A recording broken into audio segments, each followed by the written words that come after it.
local peatlands. Ready to outshine the neighbours? Feed your passion with a professional's choice. Wow. Visit ecogreencompost.co.uk and grow the future today. Cluck, cluck. Wake up your mind. Moo. Fill up your day. Oink, oink.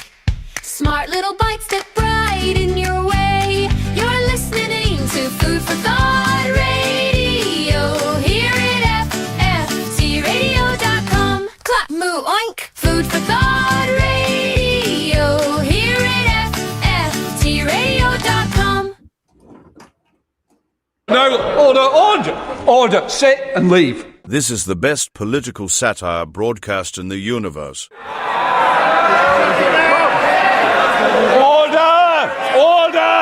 I say to the honourable gentleman, give me this. You are listening to Fockham Hall with Eric von Essex.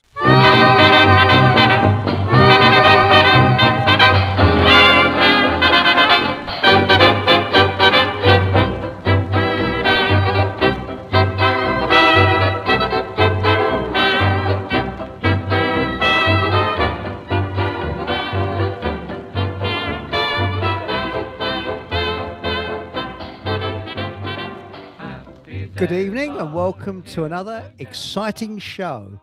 And tonight our guest is Donald Jeffries of America Unplugged. And well, good afternoon, because it's afternoon where you are.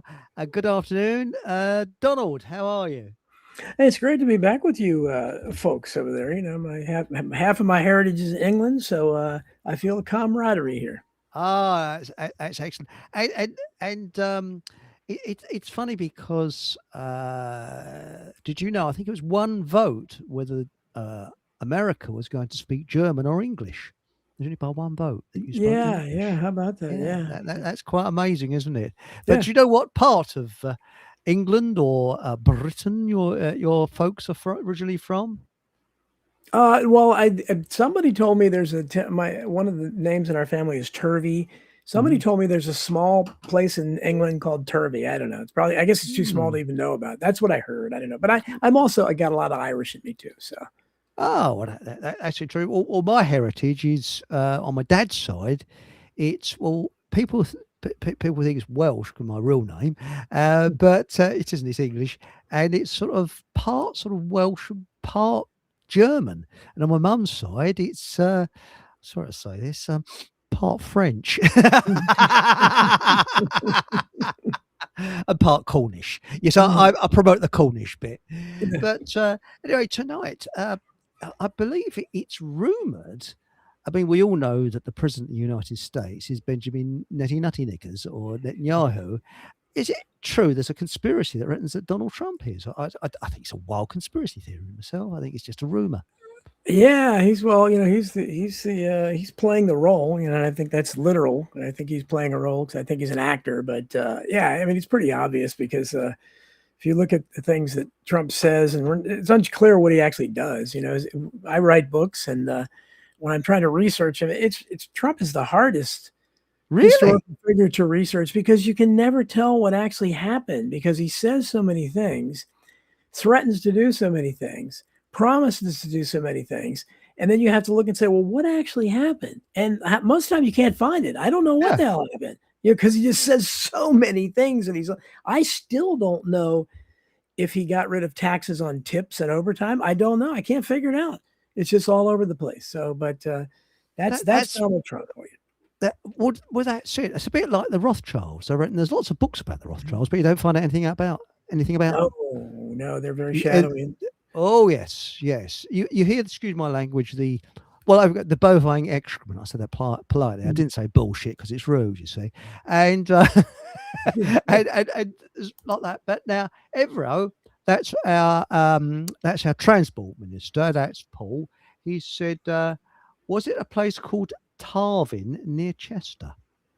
So it might be Tarvin near Chester. I don't know. Maybe they got Turvey out of Tarvin. I don't know. I just know the Turvey's.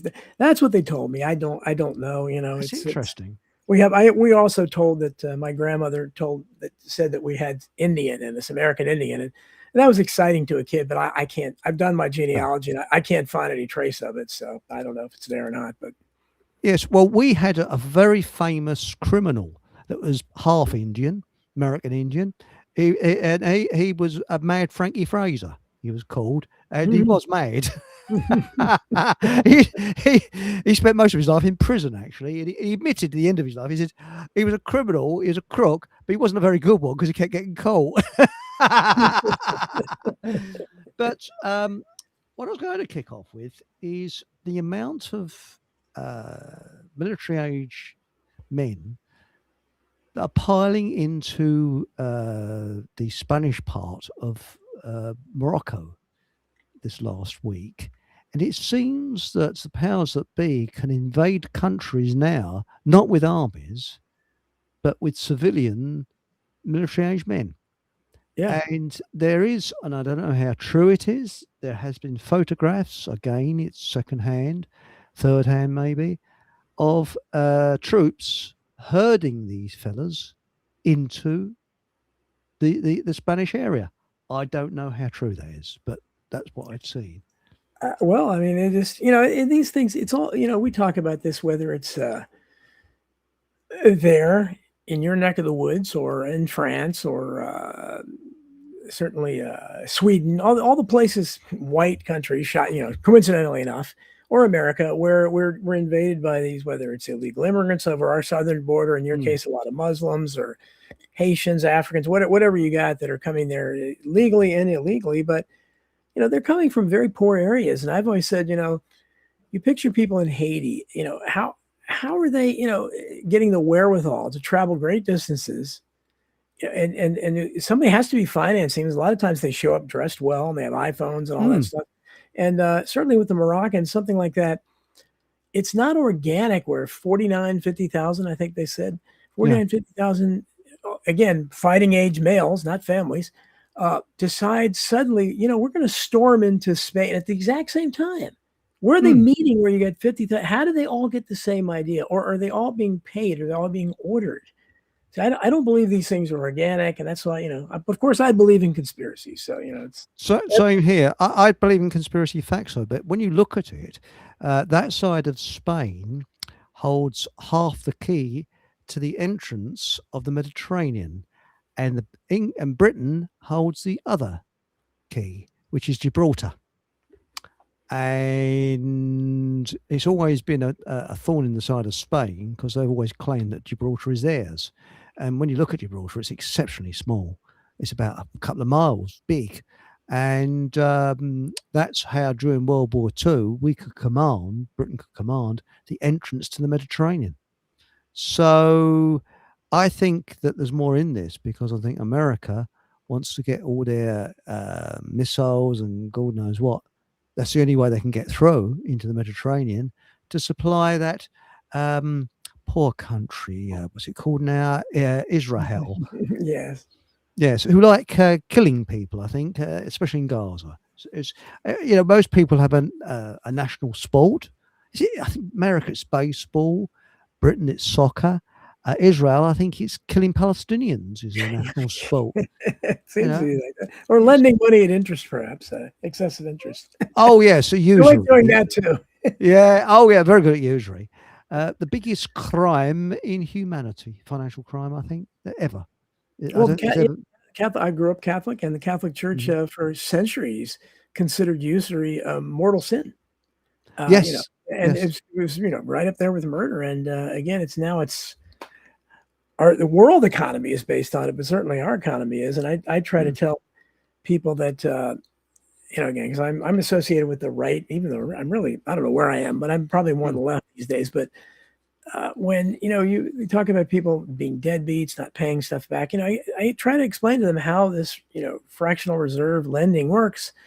Every country except, oddly enough, I don't think Iran does, Syria, maybe North Korea, all the countries we have problems with don't have a Rothschild style central bank. That's right. Which they can control. But we obviously do, and you guys do. And so over there, it's the same way, I imagine. But here, it used to be where you used to have 10% reserves. You had to have 10% reserves on hand. So that meant that if you lent somebody $100,000, you had to have $10,000 in the bank. Now that was ridiculous enough because that meant 90,000 was created out of thin air. They got rid of the reserves now. So, and as I've said, if you and I are as individuals, if we do that, it's counterfeiting.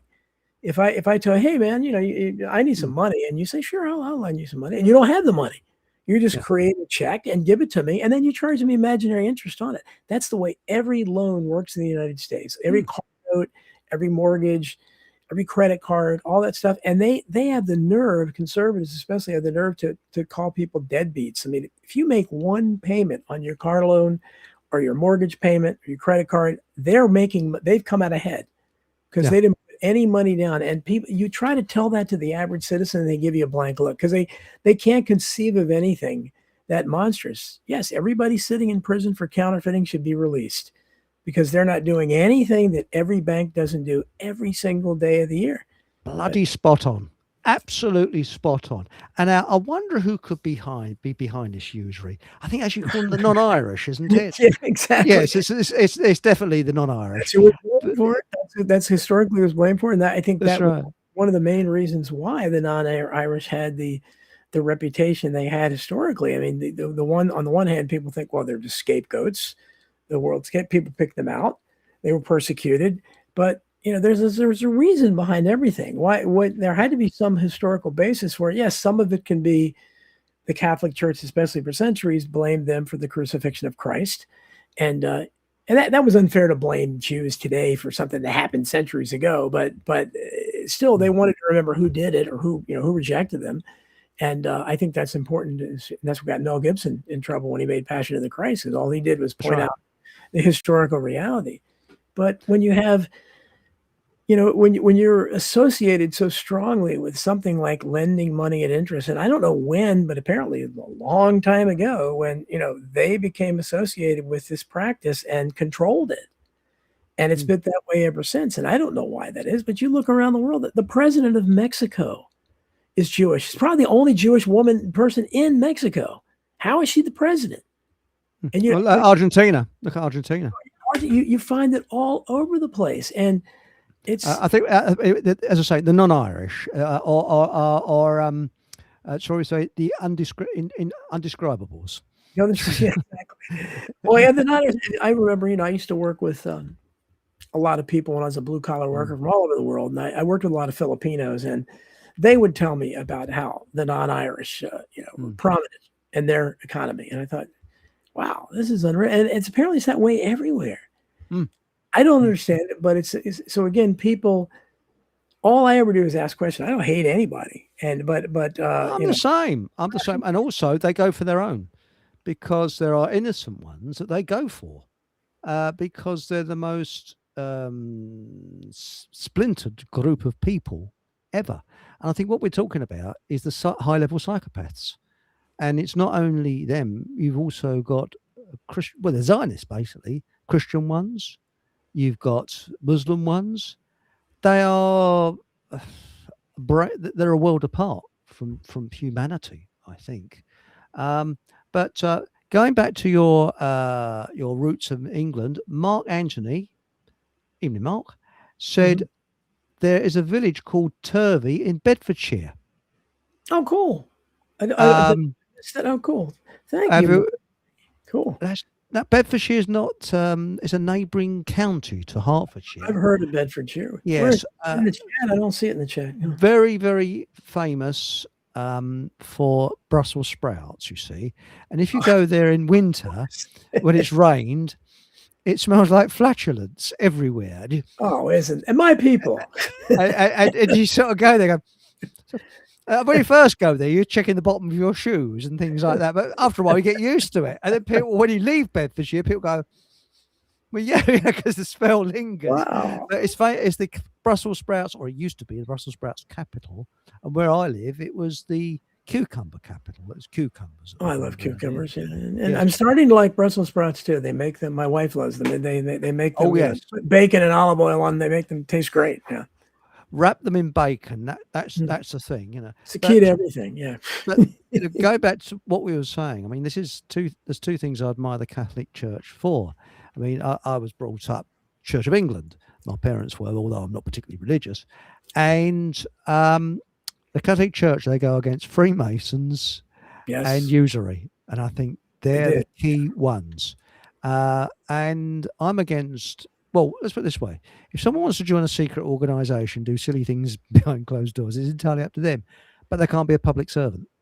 That's the way I look at it. If they want to be a public servant, then they can't be a member of a secret organisation because it's a conflict of interest. So, yeah, but I think with Freemasonry, I'm going to go deeper into that in a future show. I think it's witchcraft, and I think it opens portals that open up demonic entities and bring them in, even at all levels. I really do. Well, a lot of people, especially that talk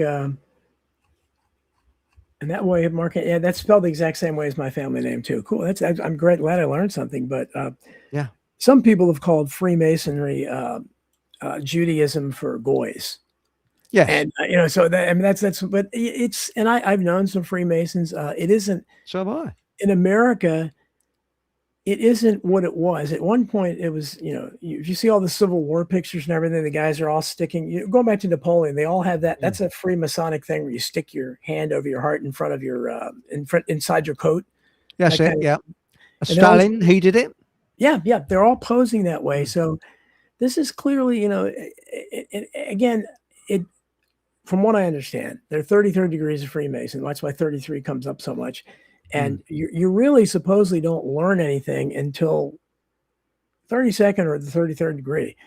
Then supposedly at that point, again, I don't know. I'm not willing to find out. I'm not going to go because the very first step of Masonry, I do know that it's out there that, you have to swear an oath that I swear that my tongue will be torn out by its roots and thrown in the ocean at high tide if I betrayed the secrets. Well, even if that's symbolic, why would I want to join it? That's it just sounds, no, I don't think that's for me.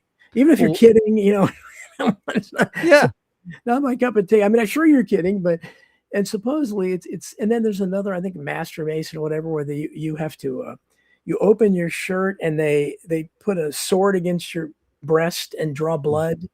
I mean, I just why? Again, that's not something. I don't see why I would want to be a part of that order. And then supposedly at the 33rd degree, which you had people like Franklin Roosevelt, Harry Truman. Really? Yeah, they were both 33rd degree Masons. In fact, there's a story where somebody told about Harry Truman. Who was it? Somebody told where Truman was in. It was a real underling that was in, but he was at that point, I guess maybe somehow he was Harry Truman's superior or something. But so Truman was basically, although he's the president of the United States, he was, listening to this guy. and that's the way it works. And the Simpsons spoofed that in one of their great early episodes, The Stonecutters, where they talked about that because Mr. Burns was the big boss, but he was a lower ranking order than some of his underlings, and he had to listen to them.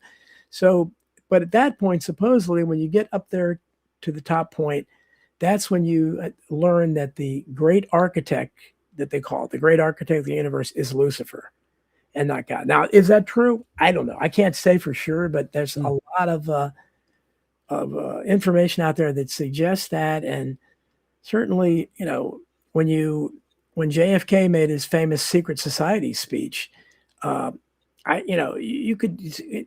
I don't know if it was supposedly on the surface supposed to apply to communism, which is really not secret, but I think he had the Masons in mind. And as a Catholic, he understood how he stood in the eyes of it used to be Catholics were forbidden to become Masons, and Masons wouldn't let you become a Mason if you're a Catholic. Now I think you can. But there was a reason for that because it's, as JFK says, secrecy is repugnant in a free society. So yeah, you just assume that something as powerful as the Masons were, because you in your country was very powerful.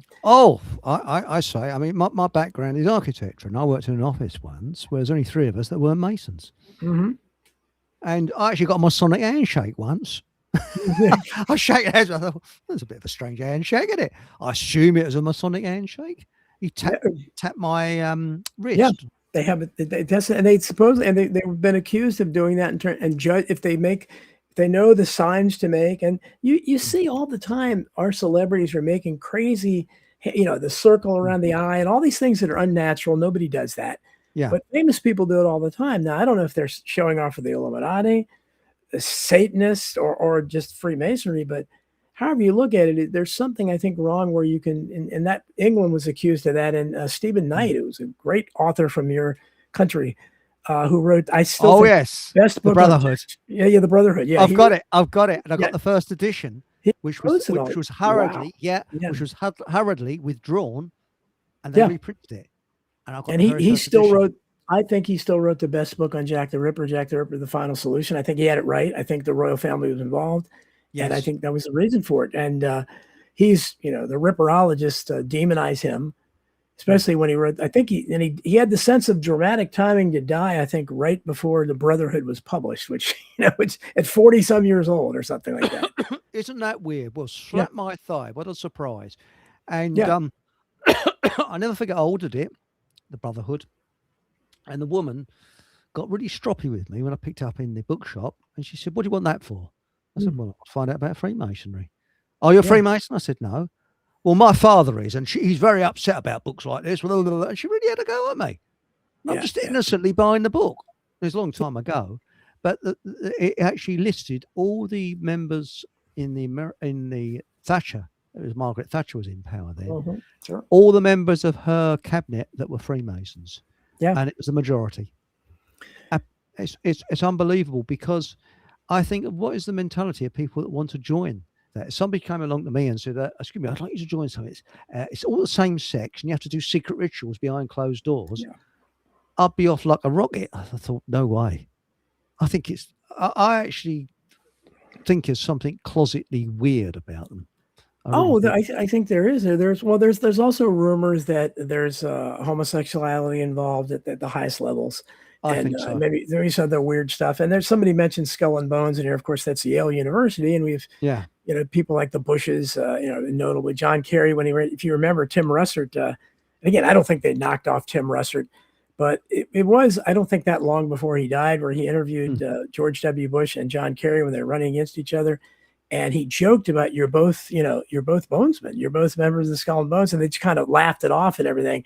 And, but again, from what I understand of that, they, supposedly one of their secret rituals is the person being nominated has to get naked and go into a coffin That's it. and masturbate. How charming. How nice. I mean, again, why would I, I mean, Yeah. the whole thing is weird. Why is the coffin involved? Why do you want me to, I mean, so you look at these, so when they go through these rituals, then you begin to realize why they're the kind of people they may be, because only I think most reasonable people, they told you that's what you had to do, but then maybe you don't have a choice. Maybe you've gotten in that far and they say, well, you have to do it. You don't have a choice. Well, that's it. I mean, I actually, I'll be careful what I say, but my personal belief, allegedly, I think it's closet homosexuality, because I certainly wouldn't. And every relation I've come up against has been a bit strange, so a little bit not quite right. I think, very nice, over nice, very pleasant, and all this charity lark. I mean, I guess it's the same in the States, isn't it? Oh, we do a lot for charity. Well, the Shriners, and I think you have to be a 33rd degree Mason to be a Shriner, I think.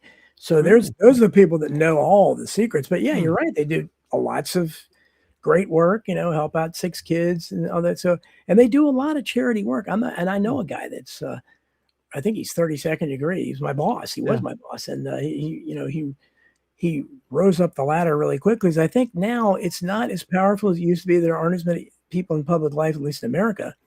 The young people just didn't join it. So I think a lot of young people, even if their family was full of Masons, just, they figure, I don't know, that just sounds too weird to me, to do these kind of strange things. You're telling me you're going to tear my tongue out and throw it in. That's the first degree. I mean, I would walk out at that point. Again, I don't know if you can.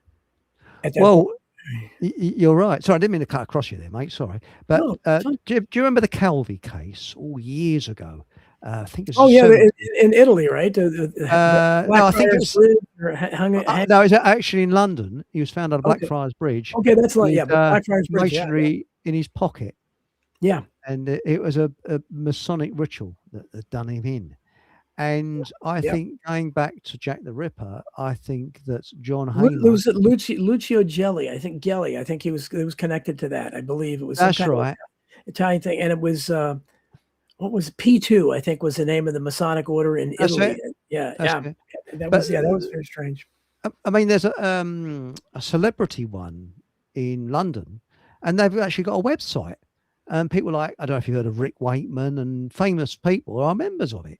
And you see them there with their little aprons. And to me, as my father used to call them, overgrown schoolboys, I'd find it very immature. There's something weird about it, very childish in many ways. What, they haven't grown up. They're not embarrassed to be a member of it. I would feel great embarrassment if I Yeah, it just seems remember like something like that. I'm not much of a joiner. I never have been that much of a joiner. Same here.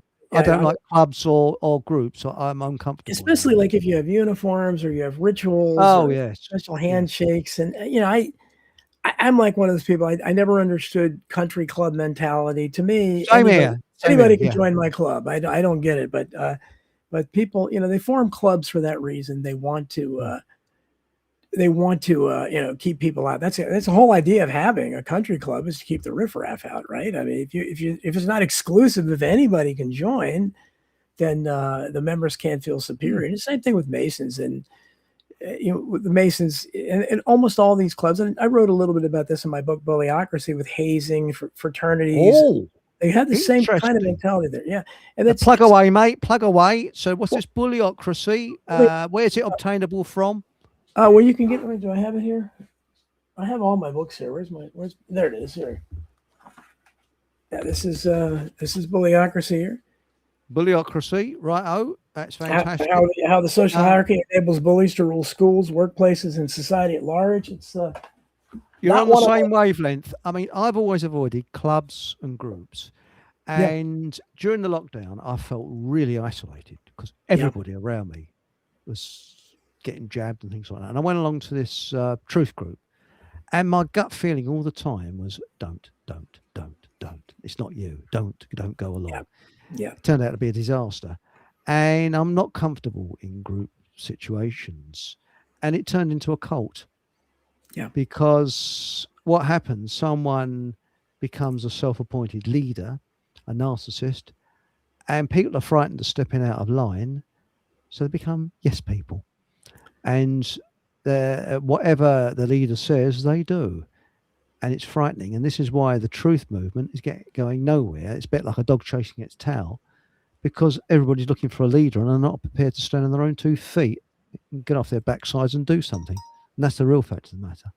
No, it is. And I see Mark Antony, as the Prime Minister of Spain, speak out against Israel. Yeah, and I don't think that's a coincidence that, it happened literally right after they did. And isn't that strange, isn't it? Yeah. Very strange. They're going against Israel. And oh, by the way, where your ancestors come from, Embryo says Bedfordshire has a lovely town in Bedford. Lovely town of Bedford in it. Well, that would make sense. That's the capital, yes. What a beautiful town that is. And how's your white stick and guide dog? Have you been? Sorry, I'm really joking. Have you been there recently? Well, I mean, when we look at we've heard about Londanistan and all that, but I mean, again, I'm assuming these are kind of like suburbs, Bedfordshire. These places, have they changed as well? Well, it's fair distance from London. They've all changed, and I think that let's put it this way: we're both exactly the same age, we're born the same year. Yeah. The America you grew up in, and the Great Britain, England that I grew up in, is a completely different place now. Oh yeah, to the way it was. Yep. And the rot set in, I think, in the sort of 70s and 80s. It started. And I believe that we lost World War II, and we lost it to communism. That's exactly what's happened. And the communists have done it very, very slowly. When you look at what was that book there? Sololinsky, Rules for Radicals. How he's allowed, and when you get Obama praising him, and Cameron, who was our minister, praising him, and I saw it was actually on these parties' website, and they quickly took it down. Oh, they love praising Sololinsky. He's here. Did you know, or does your audience know? Do you know who Sololinsky dedicated his book to? The Rules I'll for leave it to you, mate. I do know, yes. Okay. It's actually it's Satan. Yeah, he said Lucifer, but yeah, I mean, Lucifer, yeah. what kind of person? Think of that. You're dedicated to I think he called him the first and best radical or something like that. But so yeah, this is there. It's satanically inspired at the heart. But I see Echo had a couple questions for me, and Exo Excellent. earlier. Oh yes, that's an Earlier, interesting one. Have you seen yeah. the one about the 1963? Is that the one you're looking at? Yeah, Or this one? well, the first one I saw was asked about if I could have lived in any other country during my lifetime. I don't know if it would have been any better because for most of my life, the U.S. was fine. I mean, it started changing in the 80s, but and then even the 90s was still pretty good. And I saw it was going the wrong way, but it's really only been really bad, I think, the last 10 to 15 years here, in my view. But she asked me also about, I know a lot about that book, Don DeLillo's Libra, as a JFK guy. And it doesn't surprise me. I did not know that the BBC was concentrating that, but it's like our media, obviously, because Don DeLillo's Libra is, he's a great writer, but it's a terribly misleading book. And what he did is he took out, and he knew, and he knows all the information too. So he has no excuse. He knows about all the evidence showing it was a conspiracy. And yet he ends up pointing the finger at Oswald, and he makes up all this psychological nonsense, which is the same kind of thing Stephen King, horribly overrated horror writer, that's, had all his movies made into The Shining and all these things.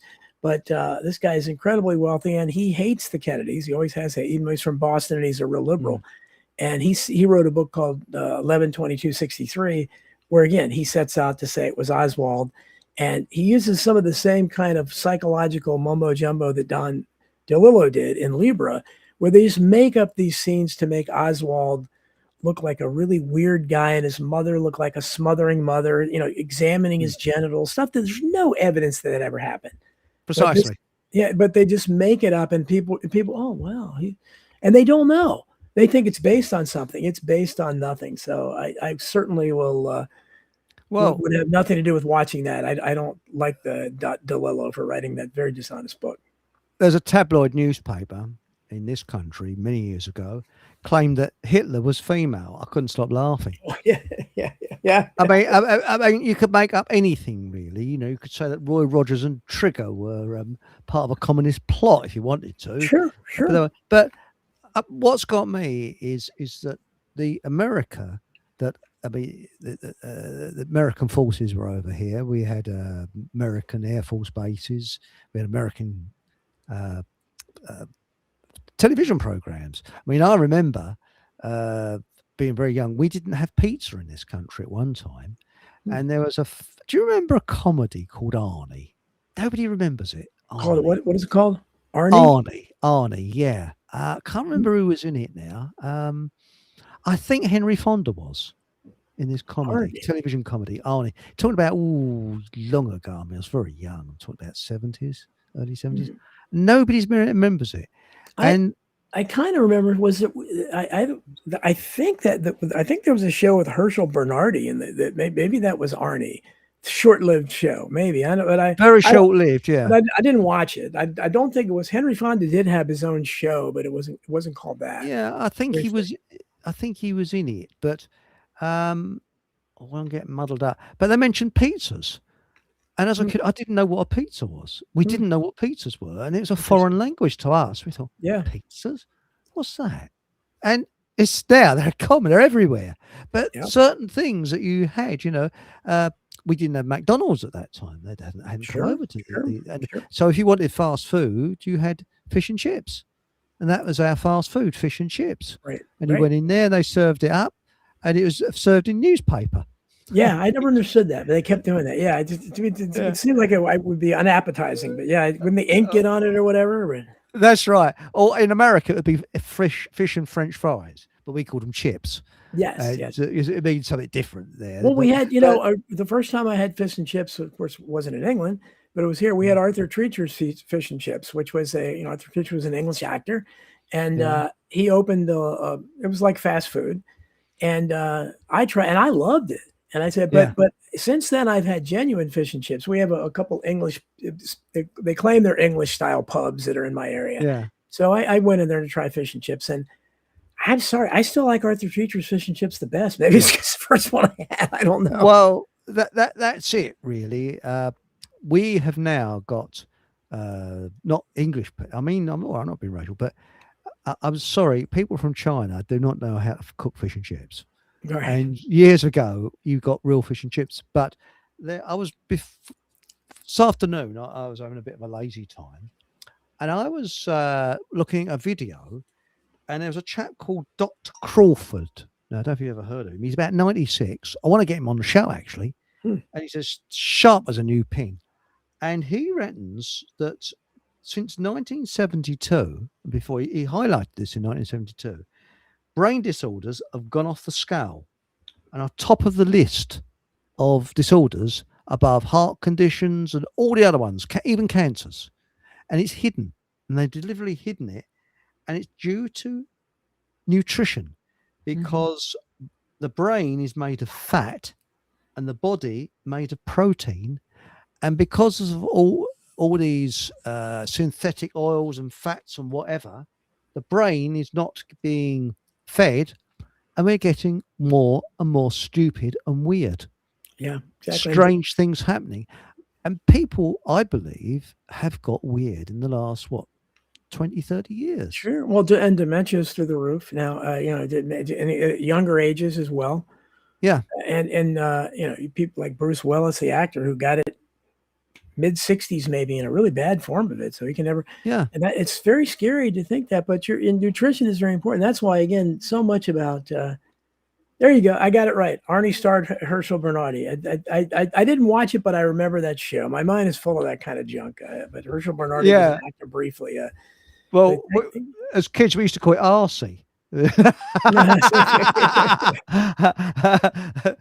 Now, I wasn't watching that much TV back then, but I mean, RFK Jr., that was one of the best highlights of the Trump second administration, is it Make America Healthy Again. And he talked about all these things. And of course, it's just such a huge disappointment that it's blown up into what it is, which is a big nothing burger. But there was so much hope. Well, there was. Now, if you've got a question for Donald, if you could put it in capitals, I'd be most appreciated. It helps me a lot. Now, Pink Planet has asked, how long have Freemasons been going? Do you want to shunt in with this one, mate, or shall I? Well, in America, again, that's where, most people have heard of the Illuminati. And that's, I remember being very influenced by it, by hearing that. There was a trilogy called Illuminatus that was I read when I was very young, and it influenced my own writing, my own novel, The Unreals, and written by a guy named Robert Anton Wilson and Robert Shea. Anton Wilson later wrote several nonfiction books about the Illuminati. He became a great friend of Timothy Leary, by the way, and his other great friend was a guy named I'm blanking out on his name now. He was Oswald's army buddy. This guy, Marine buddy. He was in the army with I can't believe I'm forgetting. I'm getting dementia myself, and I'm forgetting these names. I should know this name, but he was responsible. How significant this Kerry Thornley. Mm-hmm. Kerry Thornley was so significant for so many reasons. Obviously, he had his own intelligence connections. He testified before the Warren Commission, and much of the mirage about Oswald, he's the one that claimed they called him Oswaldovich and all this. Said he's the one that talked about him being such a communist in the Marines during the Cold War. It made no sense. But Kerry Thornley was writing a book about Lee Harvey Oswald before the Kennedy assassination. What does that tell you? And then later, Kerry Thornley became good friends with Robert Anton Wilson, along with Timothy Leary. And he developed this whole crazy thing called Discordianism. And Anton Wilson thought he was a genius and would quote it. I mean, I remember one of the great tenets of Discordianism was never whistle while you piss. That means I don't know, but he thought this guy was a genius. So I don't know why I brought that up. I tend to go all over the place, and I'm not sure what my original point was. Well, it was Pink Planet. How long have Freemasons been going? Well, they've been going. That's right. Since the 1790s or something. Yes, and that's a good point. I think it's those Jolly Rothschilds people. I think they were, but in America, we had a guy, named Adam Weishaupt, who was one of the non-Irish, who had converted to Catholicism, like Nostradamus did, the exact same thing before him. But Weishaupt, and I have a lot about this in my book, Crimes and Cover-Ups in American Politics, 1776 and 1963. I have Thomas Jefferson knew about him. George Washington knew about him. This is the founder of the Illuminati. And Jefferson kind of liked him. He was a free thinker. And Washington was very concerned about it. A lot of the people were. But they began infiltrating the lodges, and they were very prominent. People like Casanova and Cagliostro during the French Revolution. These were Illuminati, infiltrators of the French lodges. Then they came into America, and I don't know to what degree they took over traditional Freemasonry, but I think a lot of these more esoteric things we see are probably because of the Illuminati's influence. And it was a brilliant, devious idea, but the idea was that you would recruit somebody, and that the person you recruited would only know you. He wouldn't have any idea who else was part of the Illuminati. They wouldn't have meetings. And so you didn't know who might be working with you or anything. So it was kind of a devious plan, but obviously it's worked pretty well. Because I think we're seeing some of that today. I think that's at hand, and it's probably the group that's above everything. Well, it's infiltrators, and Paul English mentioned, I can't remember the name of the chap, but it was a very famous person. I just can't remember the name of him. And he said, if I've got an enemy in front of me and a traitor behind, and I've got one bullet, the bullet would be for the traitor. Oh, sure. Of course. Yeah. That's Exo, you and I are on the same page. Cosmic Trigger, that's a part of my library. I have all of Robert Anton Wilson's books, but I'm not sure about him because, again, he was friends. Timothy Leary, we now know, was CIA. He admitted it. And so along with Gloria Steinem. So I'm not sure how legitimate he was. But yeah, brilliant writer, and Illuminatus is a great work. That's right. Well, it's mentioned about this also. Has Donald read the book? The BBC is doing a hugely promoted JFK special series. Yeah, that's what I was talking about. That was the one you was talking about. Don DeLillo's Lib. Yeah, I read that again a long time ago, and I heard it was so great. And even in the research community, again, the JFK research community is so messed up. I've argued with people over this who like this guy as an author, but they don't seem to even understand what he's arguing. I said, you understand he's propping up the myths. He's making up stuff about, how Oswald's mother went to the bathroom while he was in the shower and he'd have to listen to her. I mean, stuff that he has no way of knowing. It's an absolute myth spot on. It's a bit like, excuse my language, but Tartaria. Now, there is some facts and some complete fiction. Yeah. And the fiction, I believe, is these great big airships that were around in the 18th century. Well, if they weren't around, why isn't there any diaries of people saying, I had this marvelous journey on this airship and it went here and it went there? None. There's no evidence. Yeah. None at all. Area is strange, yeah. And I think it's like most things, it's a misdirection put out by the usury scammers and people like that to send you up a blind alley.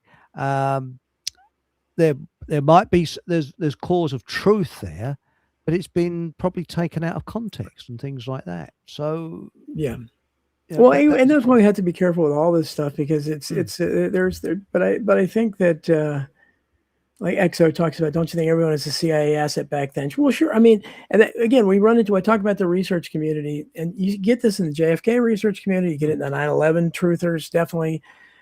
You get it now in MAGA and Trump and that kind of thing, where there's a strong movement and there are infiltrators everywhere, always. Again, Timothy Leary and Gloria Steinem and probably others that we don't know about infiltrated the counterculture back in the 60s. We know that now. And they did it to try to, as Vladimir Lenin said, the best way to defeat the opposition is to lead it. So they're still doing that. And so we never know. I know that they're disinfo agents that are JFK researchers and 9/11 truthers. But I take everybody at face value. Like everybody criticized me for Tucker Carlson. So I'm look, Tucker Carlson sells 2 of my books on his website. So I don't know. Yeah, I don't have no contact with him or anything because somebody that works for him must know about me and he must have approved it. So what can I say about that? I'm open-minded about Tucker Carlson. I don't know. I know his background. And it is dubious, and I know what he used to say, but I don't know how you can be more sincere to say that, yeah, I was wrong about 9/11. I was wrong about all that stuff. Mm. He says it all the time. And what he's Mm. saying now, I agree with 99% of, but most people believe Well, he's and there are lots, who knows who people are shills, who the people that are actually government assets, they're there, but yeah. I treat everybody at face value until I can prove otherwise. That's excellent. I mean, I used to believe in Santa Claus when I was about sort of 3 years old, but I did grow out of it. That's the thing. But was there a time, Donald, when the penny really dropped? Or like myself, I've always been anti-establishment. I've always questioned the establishment, and I got that from my father, who was in World War II and was very much against World War II. He was a conscript, or he was drafted in Wow. 1939. He wrote a book about it. But the thing is that was there a time, say, from your family or anything like that, that you thought, hang on a minute, something's not quite right? Or like yourself, have you always been? I've always been. I Yeah, mean, you're the same. Yeah. JFK was murdered when I was 7, and Yeah. that is where my memories start. I mean, I had some memories before that, but that's when that's when the timeline I starts. remember it. Yeah. I could just about. I was very young. I remember there was I can't remember it verbatim. Obviously, I was so young, but someone on their flickering black and white television said, "There's been a hotel fire this evening where so many people have died, Mhm. but that goes into insignificance with Yes. what's happened in Yeah. America with the death of or Right, with and you the change it, and certainly in my assassination of the president." Yeah, Kennedy but was the first Catholic president, and so my family loved him, adored him, mm, and so we were devastated. It's the first time I saw my parents cry, and I was steeped in my father. My father was an alcoholic, but he was very cynical, but he mm. did, and he talked about the non-Irish all the time, and but he So did my yeah, parents. exactly. Was your dad in the war at all? Was he? No, he somehow he got, well, he was born in 1912, so he would have been already 30ish, when it came. So Yeah. and he had a family already. So I guess, I don't know, somehow.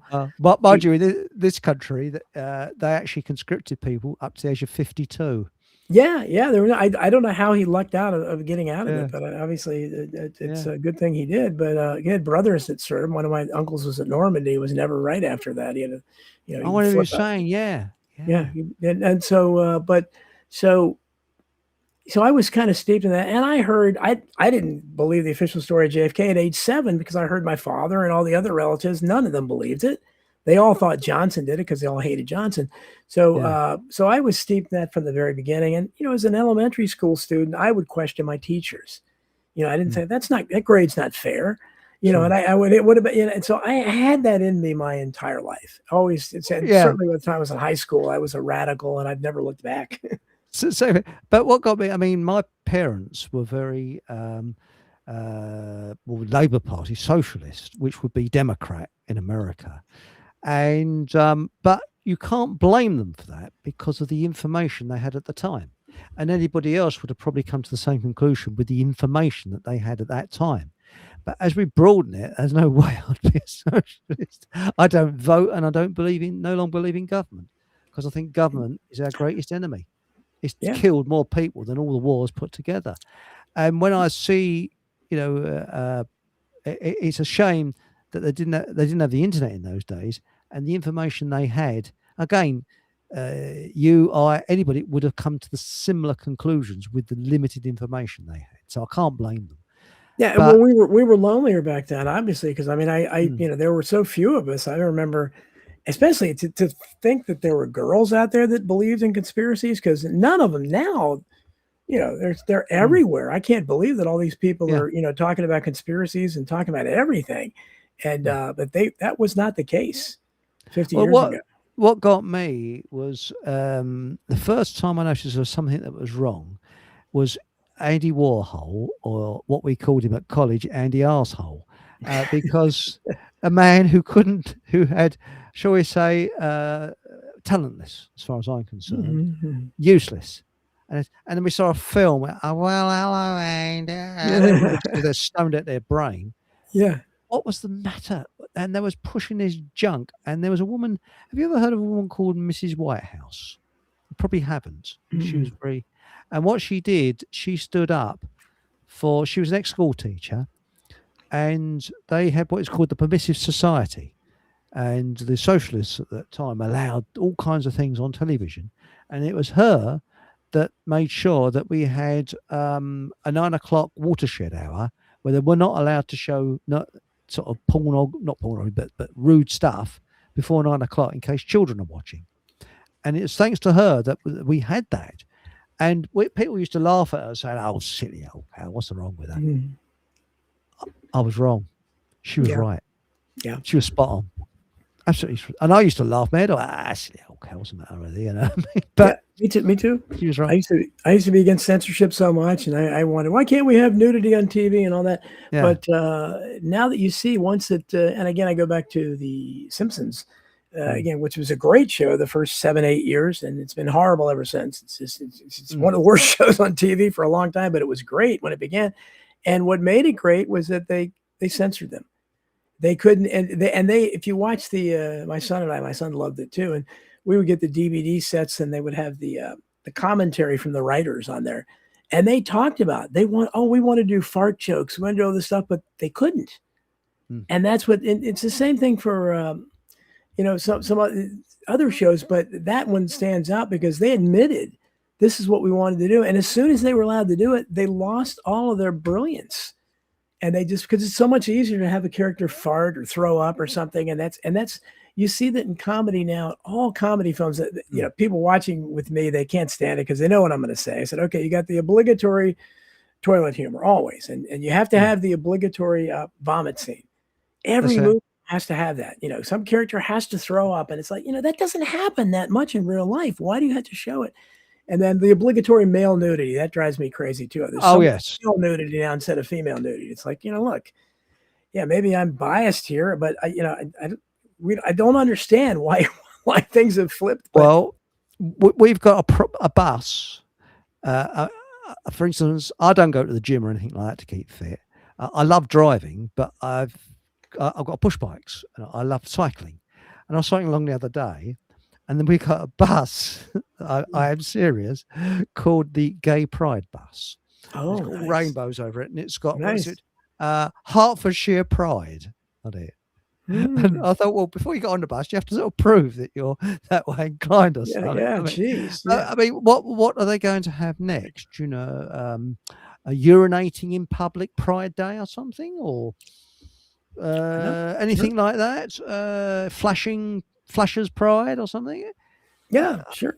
That's with the immigrants. I was down at the local town some time ago, and there's a little bit of a grass verge with a litter bin, and there was an immigrant there squatting, culling one out.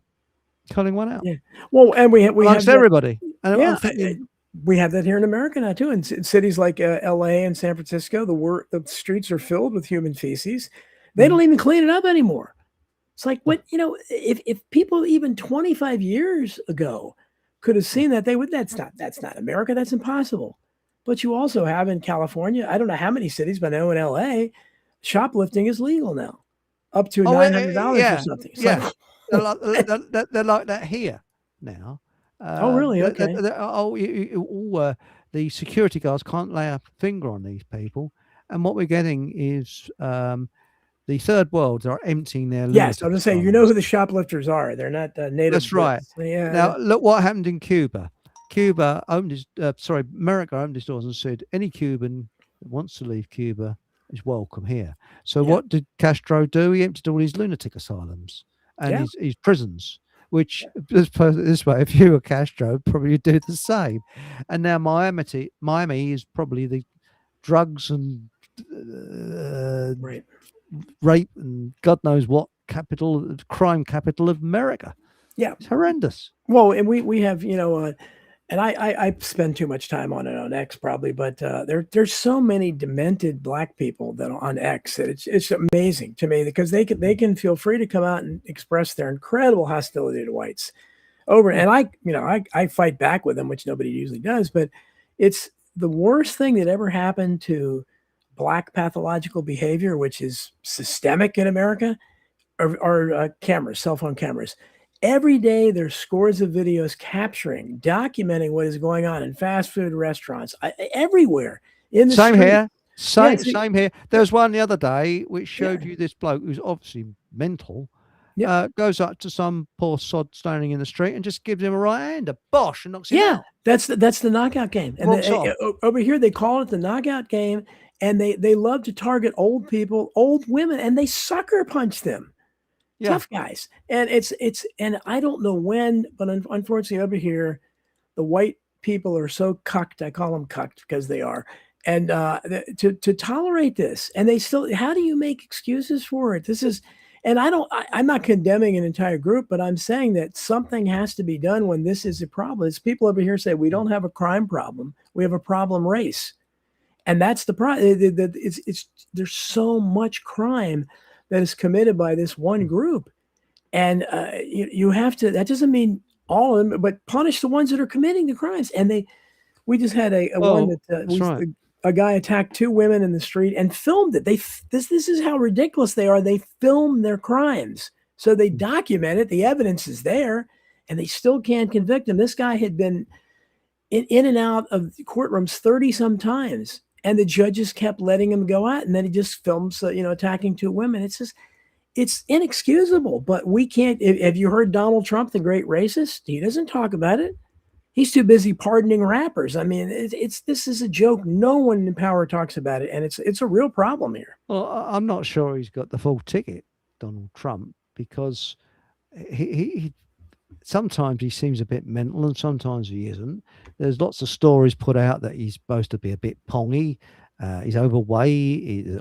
I don't know. I really don't know. But some of the things he says on his equivalent of Twitter is a bit weird. Very weird and very adolescent and very embarrassing, because at least the presidents years ago, they were pretty good bullshitters. They were quite educated, but Donald Trump must be the dimmest of the dim. Although I think Bush Jr. took the record for that. He wasn't exactly the sharpest knife in the box, was he? He wasn't. No, he definitely was not. But it's and it's Echo is thank you. I appreciate she listens to, or he or she listens to me on Rents, so every Monday night. So we do talk about race. I mean, I don't hold back, because I think, again, we have to be able to talk about it. I don't like in America, and you have a different kind of problem, because yours is not, I don't think, mostly native born Brits, because you have mostly immigrants that are committing this crime, but a lot of them are black from Haiti and Africa. Here, this is a native problem, and they're probably the ones that have been released from the lunatic asylums. Well, they're and that's one of the worst things Reagan did, in the 80s, is he closed down most of the mental institutions. This is what Thatcher did over here. Yeah. And I still say, I mean, I don't know if you've seen that film that I put on about the Fabian Society. We have the Fabians over here. Oh yeah, the Labour Party is full of them. You've Yeah. got the equivalent in America. And I still believe that Reagan, and people said he was a communist at one time, that Reagan and Thatcher were closet communists. And people laugh their heads off. But what they said and what they did were 2 different things. I really do believe that, because they actually laid the foundation for what we got today. Yeah, they did. Well, again, Reagan was, I don't know about Thatcher, but Reagan was misconstrued. He had been a liberal in Hollywood. He was president of the Screen Actors Guild. He played the part of a conservative. He was, for instance, he was always, I try to tell people, and I have his real record in my books. He was always open borders. Always. He never pretended to be otherwise, and yet his supporters thought he was going to do something about it. Now, Trump pretended to be doing something about it. It was completely different. He based this whole campaign up, but Reagan didn't pretend to be otherwise. He opened the door to all this stuff. His Supreme Court ruled, in the early 80s that children of illegal immigrants had a right to a free education. That's why we started getting them in public schools, because the Supreme Court ruled they had that right as illegal immigrants. So many disastrous decisions started under him. Not to mention the death of unions, which killed, working class wages and stuff like that. But yes, same with Thatcher, exactly the same. Same thing, yeah. And it seems that the hidden hand was there to change it up. For example, earlier someone said, and please excuse me, I can't remember who it was, things changed in 1997 under Blair. Mhm. I think it was long before then. I think it was 1979 when Margaret Thatcher was elected. And I'm not sure when was Reagan. I think it was about 1980, 1980, yeah, 1980, yep. 1980. So it was only a year later that Reagan got Yep. elected. Oh, yeah. And things started to go downhill from there on. Unemployment went through the roof in this country, and our industrial base was completely destroyed under Thatcher. She absolutely did Same thing under Reagan. exactly what Solinsky suggested. Yep. Destroy everything. And So did she Reagan. was working by Solinsky communism. And people are laughing, say, oh, no, Margaret Thatcher's.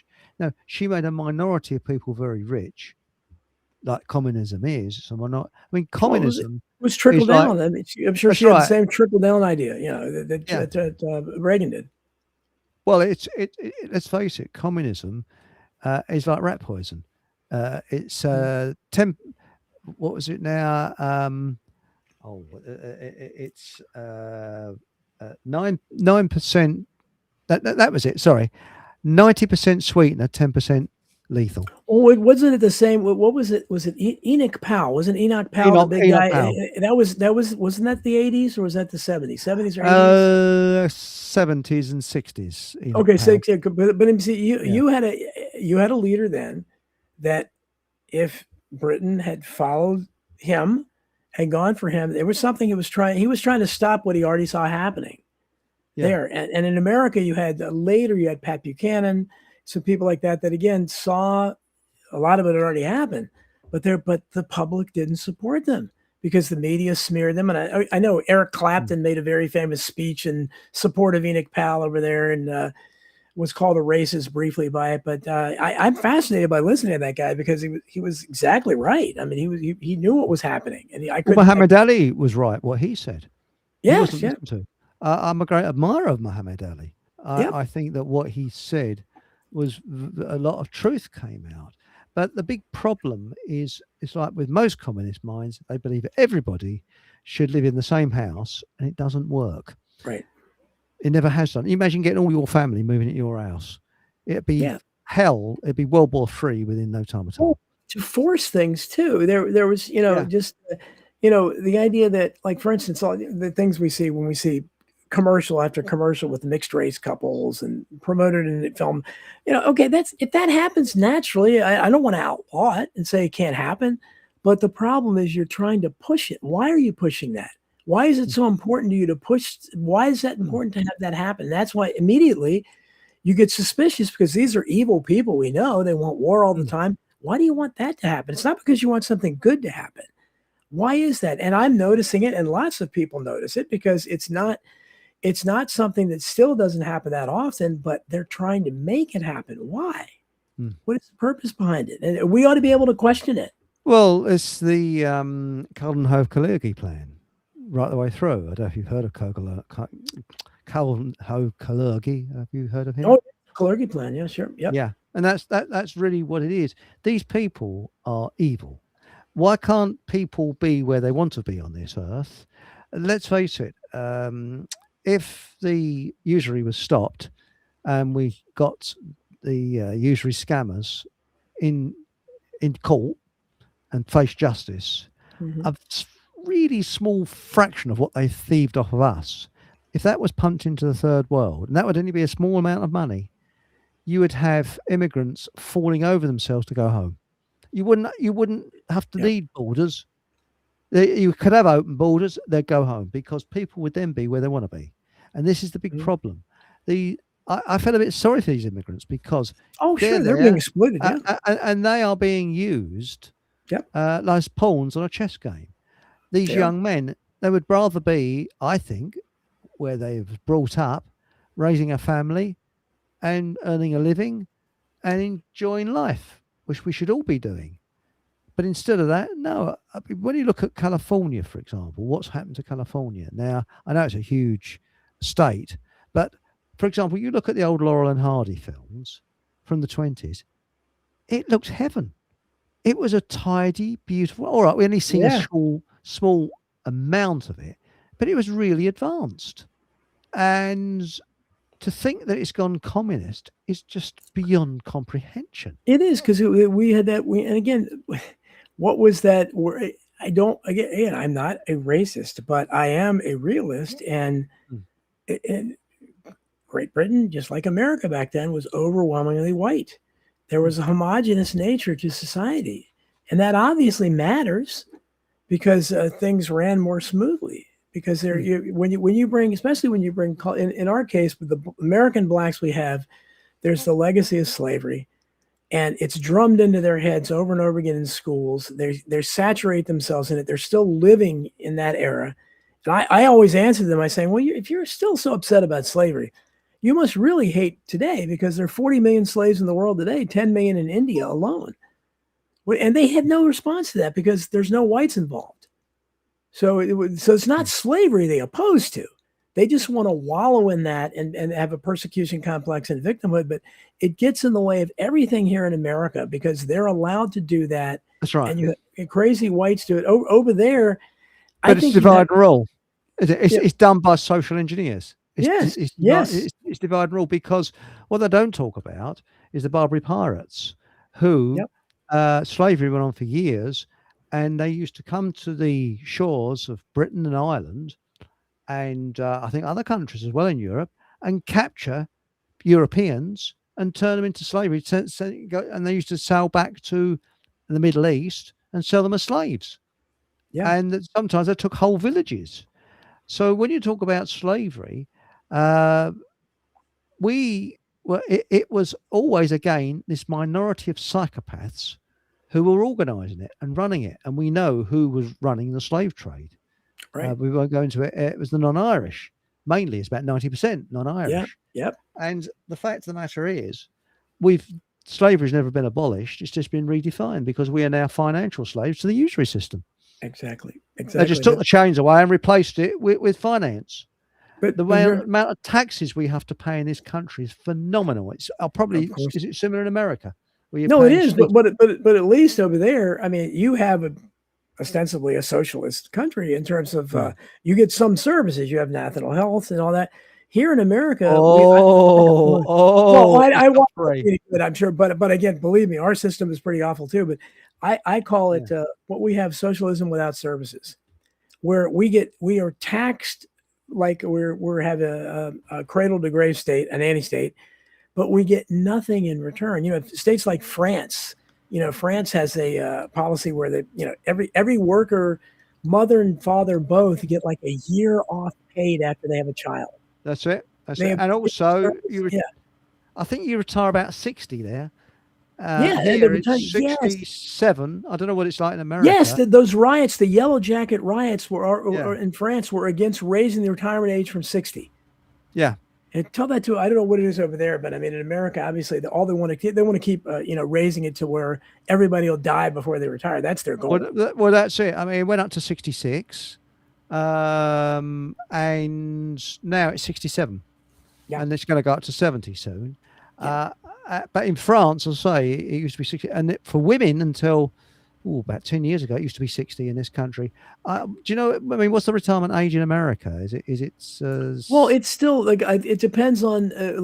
For me, I was able to start collecting Social Security the full benefits, they called it, 66 in 10 months. Okay, but it depends. But somebody who was born a few years after me has to wait until 67 and something. So same here. Yeah, same here. Do you get things like free bus passes and things like that, where you can actually get on a bus if you can find one? But we get that. But you're talking about the NHS. Oh dear. Yeah. Well, we get senior citizens discount at restaurants. Some restaurants. We do in a place called Iceland, which is not the country. It's actually you get 10% discount on Tuesdays. So you get all the old biddies queuing up outside Iceland on Tuesdays. Oh, yeah. Here we have IHOP, International House of Pancakes. IHOP, it's big. And every Wednesday, everything is half price on the menu. So you have every old Stern town coming up with their walkers and that's a nightmare. Yeah. Yeah. That's the thing. But I don't know whether it's the same with you, Don. It seems strange being the same age as old people. I'm quite No, confused about that. I can't. You know, I saw Bob Dylan in concert a few weeks ago, and I've seen him many times. It was awful. He's always awful in concert, but he's really Yes. bad now because he never played. I don't even know if it was him. He had a hoodie on at the back of the stage. Could have been a holographic figure, but he doesn't play songs anybody recognizes. He plays for an hour, no encores, doesn't talk to the audience. It's terrible, but it was Dylan, maybe. So, but yeah, just looking around when I go to concerts now, yeah, see, this is my demographic. Yeah. And it's scary, you know. So how did everybody age but me, you know? Yeah, it's sort of happened overnight, isn't it? But that's now we're welcoming Patrick. Hello, Patrick. Hello, mate. Hello. There he is. Hey, Hey, Patrick, I just texted him. I didn't. I maybe saw he that. knows on Yeah. the show. Okay. Nice to Thank see you. you. To see you, nice, as I say. And we was Well, talking. nice to be here. Well, you're always welcome, mate, and Embro as well. Always well. It's an open. It's like a family. I that's the way I look on it. We was talking about what's happening. I mean, this conspiracy theory that Trump is the president of the United States. I think it's just a ridiculous conspiracy theory. Of course, he's not the American president that Benjamin Netanyahu is. You know, I mean, always has been. But what's happening with censorship in this country is horrendous. And did you know that you can actually get it's illegal to pray opposite an abortion clinic in this country? Yeah. So if you stand opposite an abortion clinic and just stand there, you can get arrested. Now, how do they know that you're praying or not? I mean, you could be standing there, And that's horrible to waiting for a have, bus. But you guys don't have the Bill of Rights like we have. We have the Bill of Rights over here, and they're doing it to us even though we have the Bill of Rights. And people are allowing it. I mean, you know, talk about hate speech, which the word hate isn't in the Constitution anywhere. What are you talking That's about? right. And there's nothing about race also. I mean, we have the No. English Constitution, which the Texas legal system is based upon, apparently. And it's equivalent. We have an English Bill of Rights, but they've steamrolled over it. I mean, for example, I got this voting thing come through because we don't, like in America, register. Well, how can I explain it? You go on the a list. You have to register to vote. You know, you're registered as a voter, and when you move anywhere, you have to re-register and things like that. Yeah. And like it came and it got through, and it said nationality. And it said British. Doesn't say English for me. British. I'm not British. I'm English, which is a big, big difference. This sounds racial. Yes, it is, because the English are a different race to the British. It always has been and always will be. I'm not British. I'm English. Because it's, you know, it says. You think of British, it's the British Isles. It's everybody included, like Wales, Scotland, all these other places that are independent. And yet you don't have your own. It's just British. You just Because you've got it asks you a question: are you Scottish, Welsh, Northern Irish, or British? It doesn't say English. We're the most discriminating people there are, and people are waking up to it because it was the English that ended slavery. Believe it or not the British, the English. But as I say, English. I think they did it on paper because they just changed the meaning of it, because we're still all slaves. But how's it going with the weather where you are now? Where we are, we're going through one of the worst droughts I think there has been. same here. In Scotland. It is, and I think, well, it won't stop raining in Scotland, and the rain just avoids us in the southeast. I don't think I've known this is worse than 1976 when we had a drought. There is huge cracks in the fields where it's so dry. Wow. And I think it's weather modification, because in the mornings the sky is like it looks like a sort of a layer cake. It's just loads and loads of layers. Is it similar where you are in Virginia and same where you are in Wisconsin, Patrick? Well, in Virginia, we've gotten a lot of rain. In fact, I'm having a hard time. I have an electric mower, so I'm having a hard time getting out to cut the grass because it's so wet. You know, it rains constantly here. It's been but it's very hot too. I mean, we get thunderstorms but more rain than usual. So I've noticed it mainly because the grass. Yeah, so we're the opposite of you. Yeah. And it's missing us, that rain. We have a drought. All the lawn, I haven't been mowing for weeks, it seems. Yeah. Because it's just so dry. There's no reason to. Yeah. And then we had fires out to the northeast of us. That's right. I in saw that. Wisconsin. Yes. Yeah, Yes. right. And Yes. then up into Minnesota and Canada. And Canada, it just, of course. there were But a few the days there where it was haze, just this, you couldn't even see. It was like fog. Yeah, It we was like couldn't. thick fog. The fires from Canada was 1 or 2 days. We couldn't. It was dangerous to go outside. Really? Same It here. smelled terrible. Yeah. It was just from Canada in Virginia. That's a long, long way. Yeah. But being an island, it's very, very humid here. Extremely humid. It got up to 40 degrees, and they're going to get to about 35 degrees here, which is really hot, boiling hot. Of course, we don't have air conditioning in this country. The only air conditioning we have is opening the window. Well, you add the humidity, yeah, it's worse. Yeah. Like here, it's a dry heat. It's tolerable. As long Yeah. as you stay in the shade, you're good. You're soaking wet all the time. All the time. You're just walking around and everything's just soaking. And we're just not geared for it. Our houses get very, very hot. And what we do is close the windows and close the curtains during the day, and then open the windows at night. So no one has air conditioning there. Well, there are some people with air conditioning, but it's not general. It's a general thing. You don't. There's not that much air conditioning. You get it in shops. Yes, a lot of air conditioning. In Probably shops. hotels too. And offices, air conditioning, but in hotels, but in general housing, I would say the large percentage of housing, even posh houses, do not have air conditioning because I don't know, we just haven't got around to it. It's the old world. You never had it, so I have it. Well, that's right. Yes. So it's just one of those things. It's an English type of thing. You know, our us chaps, we wear tweeds in the middle of summer. It's insulation from the heat. Yes, Yeah. hello, smoke a pipe. That's it.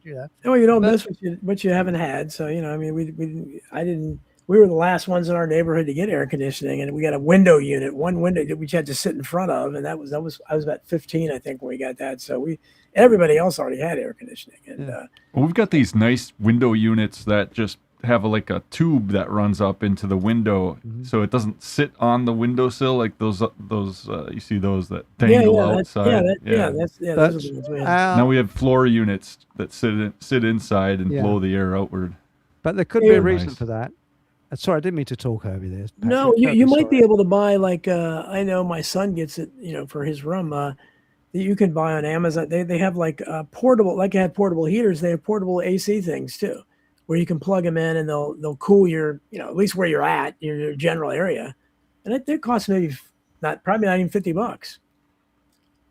Yeah. Really? Well, On I wheels. think, to be straight with you, I think the reason we haven't got air conditioning is our electricity and gas is so expensive in this country. It's the highest in Europe. For a year, it's about $3,500 to $4,000 a year.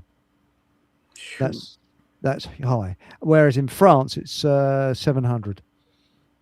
Really? And yeah, it's about treble anywhere else in Europe, and it's a complete rip-off. Now Aunt Sally has said, to be honest, I've never seen the need for air conditioning until this year. We've never had summers like this in a lot of years. Now, even 76, which I'm old enough to remember, we didn't.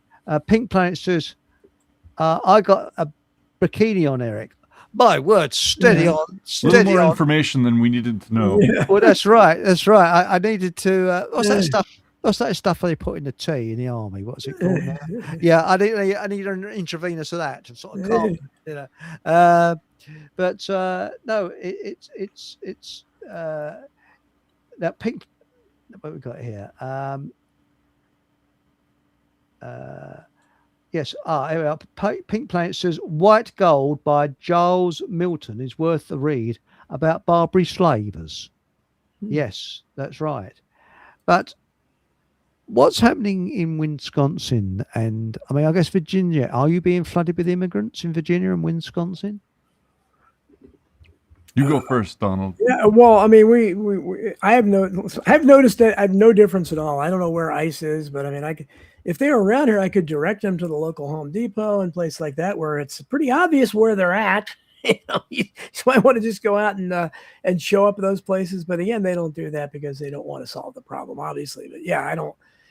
In my high school, well, actually not my high school, but the high school my wife went to, my kids went to the same high school. And, when she graduated, you're talking about the term Hispanic had not been invented yet. So there were none, and certainly none of the other nationalities, Indians especially. Now that high school is majority Hispanic and Indian and various Asians and various non-whites. Whites are minority. So that you're talking about in a course of less than 50 years, it's been an incredible demographic transformation. And this is what the stupid party, the Republicans, don't understand. They don't understand, the voters don't understand demographics. You've completely changed the literal composition of the way that the demographics are, the way they look, their culture and everything. They don't care about your issues that you used to talk about. And that's your fault because you supported open borders. Yeah. Yeah, down south of me in Ripon, Wisconsin, was the first. It's the birthplace of the Republican Party. Most people don't know about the origins of the Republican Party, but they were essentially communists in their origin. They started out as a Fourierite, utopian, kind of like Owenist type socialism, where they had a communal living headquarters, and it was all set up down in Ripon. And Ripon. Sounds like rip off to me. Well, yeah. But the first, our public school system is actually based on Republicans down in that area. Their first meeting spot was at their public schoolhouse, and then they modeled the current public school system based on that model that they had. We've had radical. Yeah, for instance, Wisconsin. You look at our state flag, and it says 1940 or 1848 on it, which was the year of the revolution in Germany that Karl Marx was part of. And so a lot of the revolutionaries that got expelled from Europe, from Germany, ended up in Wisconsin and places like Milwaukee, Chicago, that kind of, and Madison, these areas which are known as liberal bastions. And a lot of radicals moved here to Wisconsin because there were these Fourierite utopian societies set up. That not only in Wisconsin, there was a big one down in Texas. Yeah. That a lot of these governments ended up getting set up around, even down there. And Mark, so, really, I'm learning something now. I didn't know that Republicans were originally communists. That is something. Well, I didn't know all that either, Patrick. I mean, my impression is that they took the name, and Lincoln, of course, was our greatest tyrant, became the first Republican. But before that, I think they were called Whigs, weren't they? Did they just take the title of Republicans? Well, we had Whigs and Tories in this country. In a way, yeah, there was a bit of that. For instance, Horace Greeley. He was a newspaper magnate. Sure, go west, young man. Yeah. Yeah. So a lot of Charles Fourier, he was in France, and his ideas came over to America, and their most successful group was in Wisconsin. And then it shifted over to Brook Farm, I believe it was called, in Massachusetts, which is like Nathaniel Hawthorne and these characters, and Horace Greeley kind of conjugated there. And Longfellow and all these writers congregated, and that was more or less where a lot of the Republican Party sprung off from. And not only that, like for instance, Abraham Lincoln was a Republican, and it's recorded that he had long correspondence with Karl Marx. There's a lot of interchange between the two there, but this idea of commune was actually a Republican ideal. You know, communal wives, communal food. They had a central dining hall and quarters and all this kind of stuff. It was crazy. And when you think about it, but that's the history of the Republican Party. They were radicals, and a lot of that ended up being exported to places like Russia later on during the revolution. Well, I've learned something there. I really didn't realize that. And it seems strange. I mean, this going back to what I was saying earlier about Dr. Crawford, and again, I want to get him on the show, about him saying that about brains, people, what's happening is we're not eating as much seafood as we used to. And that's what's causing us, our brains, not to be as fatty. Because when I was a kid, we used to regularly have winkles and things like that. But it's very difficult to buy winkles nowadays. Do you find that's the same? You can't get seafood so easily now than you used to? It used to be everywhere. Well, in our country, I mean, I eat a lot of salmon, and is it factory farm though? Over here, it's all factory farm. Most of the salmon. Well, you don't know. You hear, we try to get the kind that aren't, and hopefully, they're telling the truth. I don't know. I don't know who can trust organic and all that stuff. You don't know. You're relying on them to be telling the truth, but generally speaking, a lot of people I know don't like fish as much, and I think that's probably not good. They regulate it to death too. I like on Lake Superior, it's the biggest freshwater lake. There used to be 3 million tons harvested before they stopped harvesting there because of environmental concerns. Yeah. And yet now they want to start shipping out crude oil from Superior and these areas where they're having fires just recently. They want to build a 3 million barrel per day from the Bakken range out in North Dakota. They already have the infrastructure up for piping oil through Montana, North Dakota, into Minnesota, and then out through Wisconsin into Lake Superior, and then out through the oceans. And this whole thing with the Strait of Hormuz offers a perfect reason or rationale for them to be able to do that. But the environmental concern is where this all went. That's why we don't eat fish, because you don't go to the local lakes and catch fish and sell it commercially. Only people here that can do that are the Native American tribes that have a reservation and have rights, fishing rights, to be able to do that. Otherwise, people here, it's sport fishing and that's it. There's no real commercial. There's some farms and that kind of thing, but not like going out fishing. Shellfish used to be dirt cheap, absolutely cheapest of the lot. Now it's expensive, very expensive. Yeah. And things like that. Fish and chips, or fish and fries, as you would say in America, was the cheapest of the lot.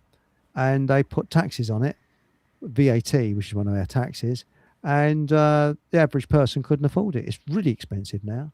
Now, we was talking about senior citizen discounts. Embro's come up with a very good one here. He says, the senior citizen discount at restaurants, does that mean you can get granny in black bean sauce for a discount price? Yes, a bit of cannibalism there. Yeah. And there's an interesting one here that, if I can get to it, where are we? That I think Mike's came up with. Here it is. And this is true. He said more white people were brought as slaves to North of Africa than blacks brought as slaves to the US. White slaves were still being bought and sold in the Ottoman Empire, decades after blacks were freed in the US. Yes, my father used to talk about the white slave trade, and women used to disappear. And this was in the 20s and 30s. So where did they end up? In harems, and then they have children, and they're all mixed race? Well, apparently, I don't know about the 20s and 30s, because the Ottoman Empire was gone then, because it was destroyed in the during the First World War. But I know that before then, women used to disappear and end up in harems and things like that in the Ottoman Empire. But after the Ottoman Empire, I do not know where they ended up. But it was quite a big thing where women would just disappear, and then nobody would know, without a trace, no one know what happened to them. So that that was a major problem, and my dad used to speak about that. And Yeah, I've heard a lot of that goes on in in the Israeli territory. Like it's Yeah. well known as being a large area for brothels and that people, especially like women from Eastern Europe. Well, yeah, and I was talking earlier, Patrick, maybe before you came on, but that people, because we in this country, I'm so sick of blacks wallowing in slavery this, slavery that, and they still just like Jews think that that Hitler's still alive, and people want to round them up and put them on boxcars. I mean, they really think that. And blacks think that. I mean, they're constantly fantasizing about lynchings going on all the time, and I always confront them on X and say, okay, name, location, date. What give us? What are you talking about? No, they can't. They can't, because they're just making. Yeah, but it's divide and rule, and it's the social engineers that are putting this out, and the weak-minded take it up. The one that's been spread in this country is the reason we're getting mass immigration is because the indigenous population are too lazy to work. Well, we weren't too lazy. I don't think that's it. Two We're being world wars. dispossessed. Yeah, we weren't too lazy to fight 2 world wars, were we? No. And again, it's yeah. Well, that's the same thing we have over here, Patrick. When they say they're just doing the jobs Americans won't do, they shamed us with that kind of stuff because it's cheap labor. But it's two-pronged. One is everyone sees that it's cheaper labor, and it lowers labor costs all across the board, whether it's illegals or foreign visa workers in IT, my old industry. But the other thing that they won't talk about is the great replacement, because this is happening in formerly majority white countries where non-whites are coming in, literally changing the demographics of the population. It's not happening in China. It's not happening in Japan. It's not happening in Saudi Arabia. It's not happening in India. It happens only in white countries. Well, they don't need a diversity in the other places. It's built into Americanism. Yeah. I'm reading right now Democracy in America by Alexis de Tocqueville. Sure. And he talks about this because the reason I started reading about him in that book, he talks about the role of primogeniture and abolishing it and making it so that you had no landed estates and aristocracy like you had in Europe, where you would carry on the family legacy. The firstborn son would become the heir to the primogeniture. When the father died, he would become the head of the family, and then all of the family would go to him because he would get a double share of the wealth and the land would go to him, and you couldn't sell off property because it was meant to go to that heir. When Thomas Jefferson abolished that, and the radicals in the that he followed, a lot of these founding fathers had fathers themselves that died at a young age. Like George Washington's father died at 11. Yep. Thomas Jefferson at 14, and there are others as well. But when they got it, they ended up abolishing it, and the idea was then everything would be based on merit instead of unearned wealth as they saw it. And they wanted to get rid of that, and they did. And the eventual goal was to also abolish slavery. And the idea of de Tocqueville was that once primogeniture were gotten rid of, and then the lands were able to then be divided up until you no longer had family wealth that could accrue throughout the generations. It was merit-based. Then all the slaves would be emancipated, and then they would want to go back to where they came from. They'd want to leave because of the depopulation.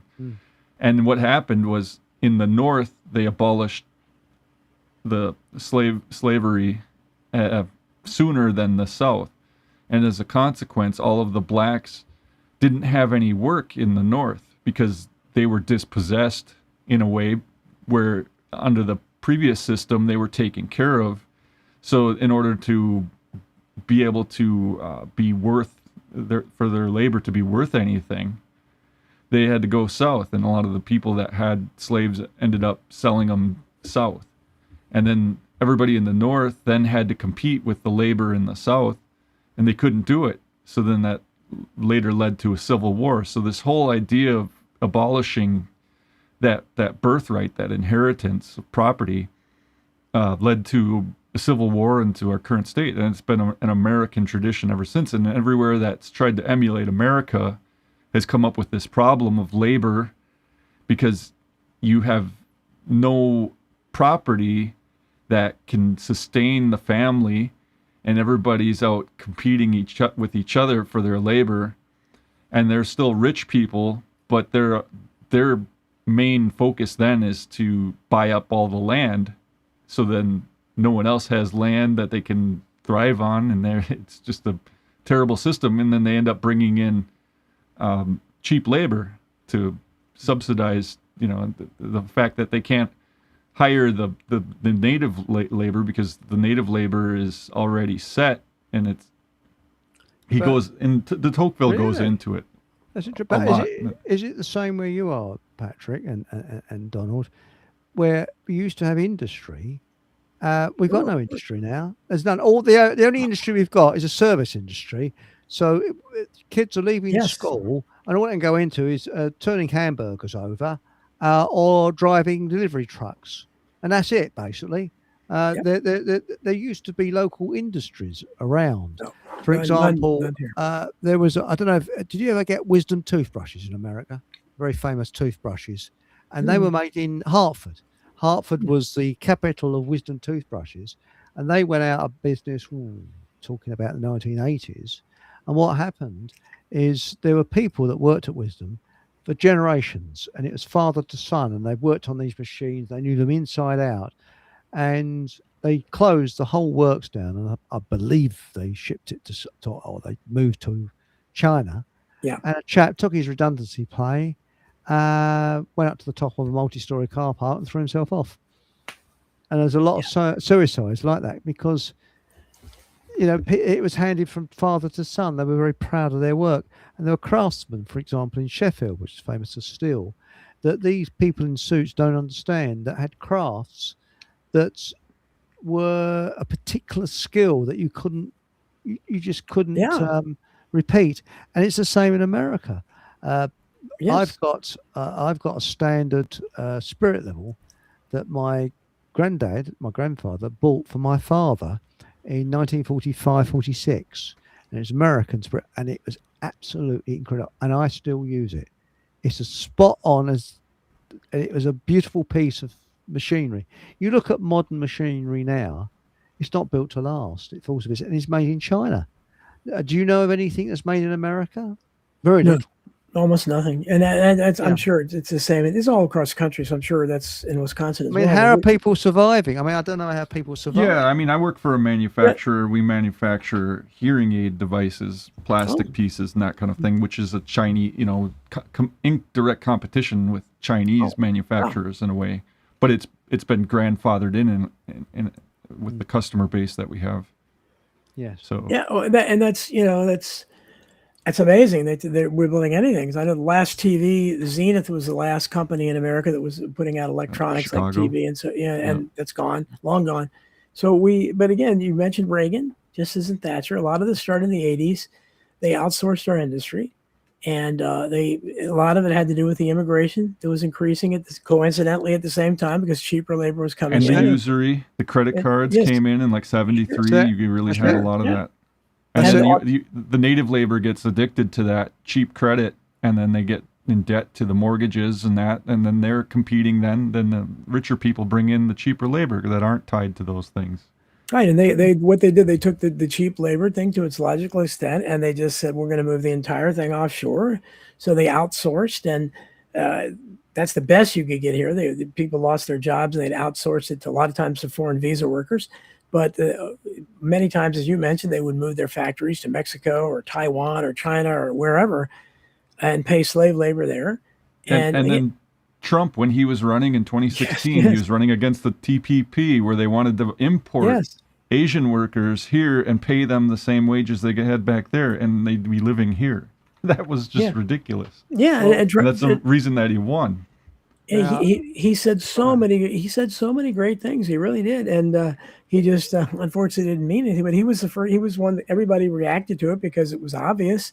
This has been going on for a long time, but they sold out they sold out the young people, they sold out the working class, and there's nowhere to go. You mentioned kind of what's going on over in England. It's the same thing here. We have an 80-20 split. I talk about it all the time. We're a casino economy, so 80% have to lose for 20% to win, and it's at all levels. 20% of the young people today can succeed. They get good jobs. 80% struggle to varying degrees, and the opportunities aren't there between the visa workers, the immigrants, the preferences. What is that stat that I found recently a couple of years ago, or of something like however many millions of new jobs that were created or whatever, 94% went to non-whites. Only 6% went to white people. You can't have that kind of situation without people believing in conspiracies. That can't be explained innocently. That makes no sense. And that's what's happening. It's the great replacement. They're trying to replace white people, and they're getting whites to not have babies. They're not having babies. They're just not. For the first time in recorded history in America, we have more 30-year-old women that are not married than are married. Never happened before in recorded history. The birth rate is over here. And do you know what the most common name? Apparently, I can't believe it myself. Muhammad, right? Muhammad, isn't he? Yeah, in this country, yeah. But we got a few capital letter questions here. It says, if the sun carries on, us whites will be dark skinned. I used to be milk bottle colour, not now. Let's tell it funny, because I was working on a project when computers were just sort of coming in CAD. And a lot of us took ourselves off and did evening classes at a place nearby where they were teaching computer-aided design, you see. So there was this contract blokes, and we went there and we had to answer this questionnaire. Now, there's quite a few second-generation West Indians here who are as English could be. And there's one called, what was his name now? I think his name was Albert. And we're there, and it says colour. Well, being architectural, we weren't students at that stage. We were contract people. We had a colour chart. So they said, hang on a minute. And they said, well, I'm a sort of, it's a British standard colour chart, you see. So I was a sort of magnolia colour. And we asked Albert, said, hang on, mate, get to the light. Right, we think was it a sort of Caribbean brown or something? You're not quite black. I was just taking the mick out of this question. There used to be the brown paper bag test to get into colleges, black colleges, where you had to be darker than a brown paper bag. Oh, really? Well, excuse my language, we took the piss out of this form, all of us, because we realised what it was about. And, we got West Indians there, and we were just laughing our heads off, because, Albert, I think he spoke with a Cockney accent. And the woman that was responsible for this, she must have been really wound up, because she thought we were a load of teenagers taking the piss, not a load of sort of more middle-aged contract blokes. So she must have worked late one night, and we went to evening classes after work. Went into this class. She came in and didn't expect to see a load of contract blokes there. And we told her politely, well, it's a load of rubbish and it's the divide and rule. And she just couldn't answer us. She just walked out. He said, yeah, but you're black. She turned to Albert. Said, you're black. He said, no, I'm not. I'm a sort of a slight tan with the. I'm to British standards, such and such and such a number. I look like a sort of a mutated bald egg in the middle of winter with my bald head, and that type of thing. But this is the thing: these things divide and rule. Divide labor, That's from right. each other. It's divide, and now it's true what Exo said. How did England become Elizabethan global power for a load of lazy what's-its? Yes, I agree. And now, Ricardo Blake TV says, Eric, why don't black Americans just be called Black America, not Afro-Caribbean Americans, because they are born in America, not Africa or Caribbean. That's right. Well, ADOS. We have American descendants of slaves. That's another way of saying it. Oh my God. Which are, because they're not. I mean, black and white is kind of a term of your mind. It's not really a reality. There's no country called black or white. Right. So really, you're going by your ethnicity. Like a person from Africa. Africa's a big place. It all depends on where they came from in Africa too. Well, that's right. And the fact is, people are not white and they're not black. As I said, I'm a sort of a strange magnolia colour. Yeah, it's just kind of a shorthand it's for just a saying shorthand. that. Yeah. I mean, when you look at second and third generation West Indians, they're getting lighter and lighter in colour because they're not. It's out true. in the sun, They're working in the sun. Yeah. Although this year I think there'll be an exception. Now, Can I play something? I think you heard this one earlier, Eric, but maybe Donald hasn't heard this one about Bill Gates. I found this clip about him talking about his father, and this is from 2003. Oh. It was a Bill Moyers interview, and it's about 28 seconds. Here. It really grabbed me as urgent were issues related to population, reproductive health. But did you come to reproductive issues as an intellectual? When I was growing up, my parents were always involved in various volunteer things. My dad was head of Planned Parenthood, and it was very controversial to be involved with. Have you heard that one, Donald? Yeah. Oh, yeah. His father was president of Planned Parenthood, and his mother was at a time when most women were housewives. She was sat on the boards of directors for several banks. He also had a bank president that was one of his grandparents. So this idea that he came from middle class is, I talked about that in Survival of the Richest. That's quite a brand of middle class. But yeah, I have heard that, and his concern about the population comes naturally because his father, obviously, as president of Planned Parenthood, was very concerned about it. And and eugenicism. And, yes, that's right. That movement. Well, you're right. By the way, Mike Mantis is another, because I said, if anybody's got any questions, please put in capitals. Thank you very much, gentlemen and ladies, for doing that. Mike Mantis says, what about indentured servants, Eric? They were, hang on a minute, this is just losing. The Irish. Yes, right. They were treated really badly. They were. Some even were killed. Yes, the Irish were indentured, yeah. You're right. Yes. That's right. But again, I'm trying to think of the name of the rebellion that took place before the American Revolution. Bacon's Rebellion. Bacon's Rebellion, yeah. Yeah, exactly. Yeah. A great guy. Yeah, and there's it's important. They joined forces with the blacks, the Irish and the blacks from Africa joined forces, and the oligarchs couldn't handle that, so they created what was called white privilege. Yeah, and they ended up dividing them by privileging one group over the other, and then to the point now where they flipped it to where it's they're saying blacks have privilege and whites are the scum of the earth in a way. So it's a way to divide people and divide labor. And by the way, Embryo 4000 says this is our transport minister. Oh, by the way, we haven't got a Ponzi title for you, Donald, have we? Because Patrick you're the last out Zulu outpost, and you're was it now ambassador for cheese? Cheese. Yeah. That's right. So what do you want to be, sort of ambassador, Fockham ambassador? Because Fockham is the country that we can all become a member of, you see. Sure, whatever you want to call it. Because you've heard about Fockham Hall. Yeah. See, I'm not I've got a joint passport, you see, English and Fockham Hall. So what would you like to be? Fockham Hall Minister of Truth. Minister of Truth. There you go. Yes. That sounds good. Yeah. Now, this must be the first chat that hasn't taken the piss out of Elton John. Yeah, I'm getting a bit bothered about that. We haven't taken the piss out. Telling a lot of jokes in the chat, that's for sure. That's right. Have you seen Elton John recently? I mean, he certainly is cracking up a bit, and he looks pretty bad. That guy fell off the cliff when they took those photos of him and his lover with the children in bed that they adopted.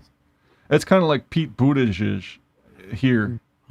They're in the maternity ward, him and Chaz, his gay lover, and they've got two boys or whatever it is that they adopted, or they had by surrogacy, I think is what it was.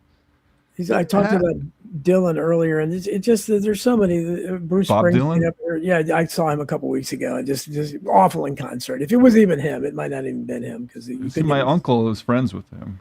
Oh, really? That's a story in and of itself. Yeah, my same uncle, his father, his great uncle or his father, his great aunt was married to Charles Sr. They had 2 daughters. She died, and he remarried and had Charles Jr., the aviator. That's and then he became interesting. friends with Bob Dylan through his friend Larry Keegan at the University of There was a Minnesota. connection between the Lindberghs and Dylan. Because of my uncle.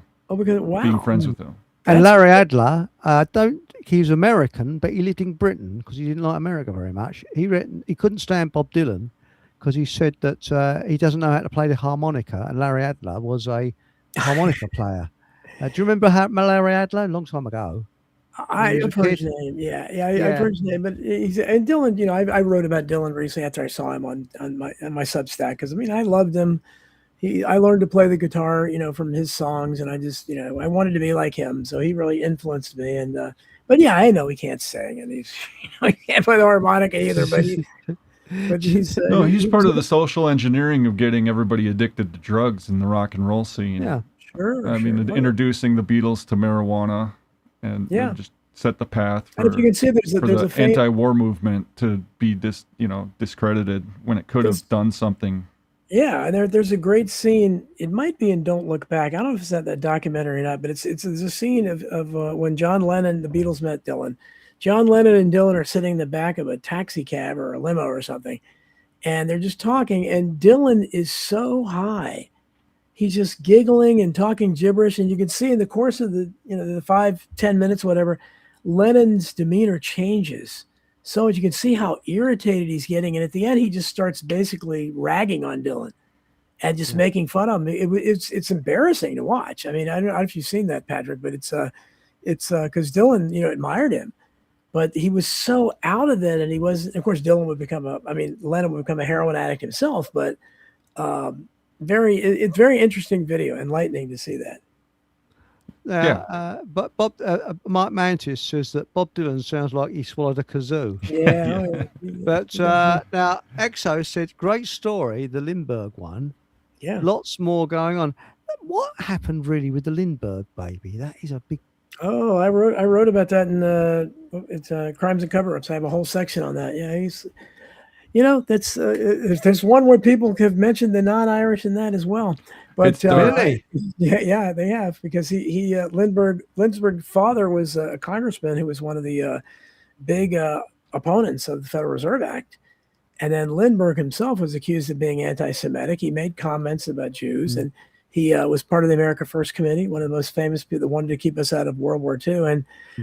But I also have read books where Lindbergh himself was kind of messed up, Junior. He was a chronic practical joker. So there's a whole theory of thought that believes that he accidentally killed his child. I don't know, for playing a stupid practical joke. It's possible, but it didn't happen the way they say they did. They framed and executed Richard Hoffman, who hated the name Bruno, and the press called him Bruno to make him sound Germanic.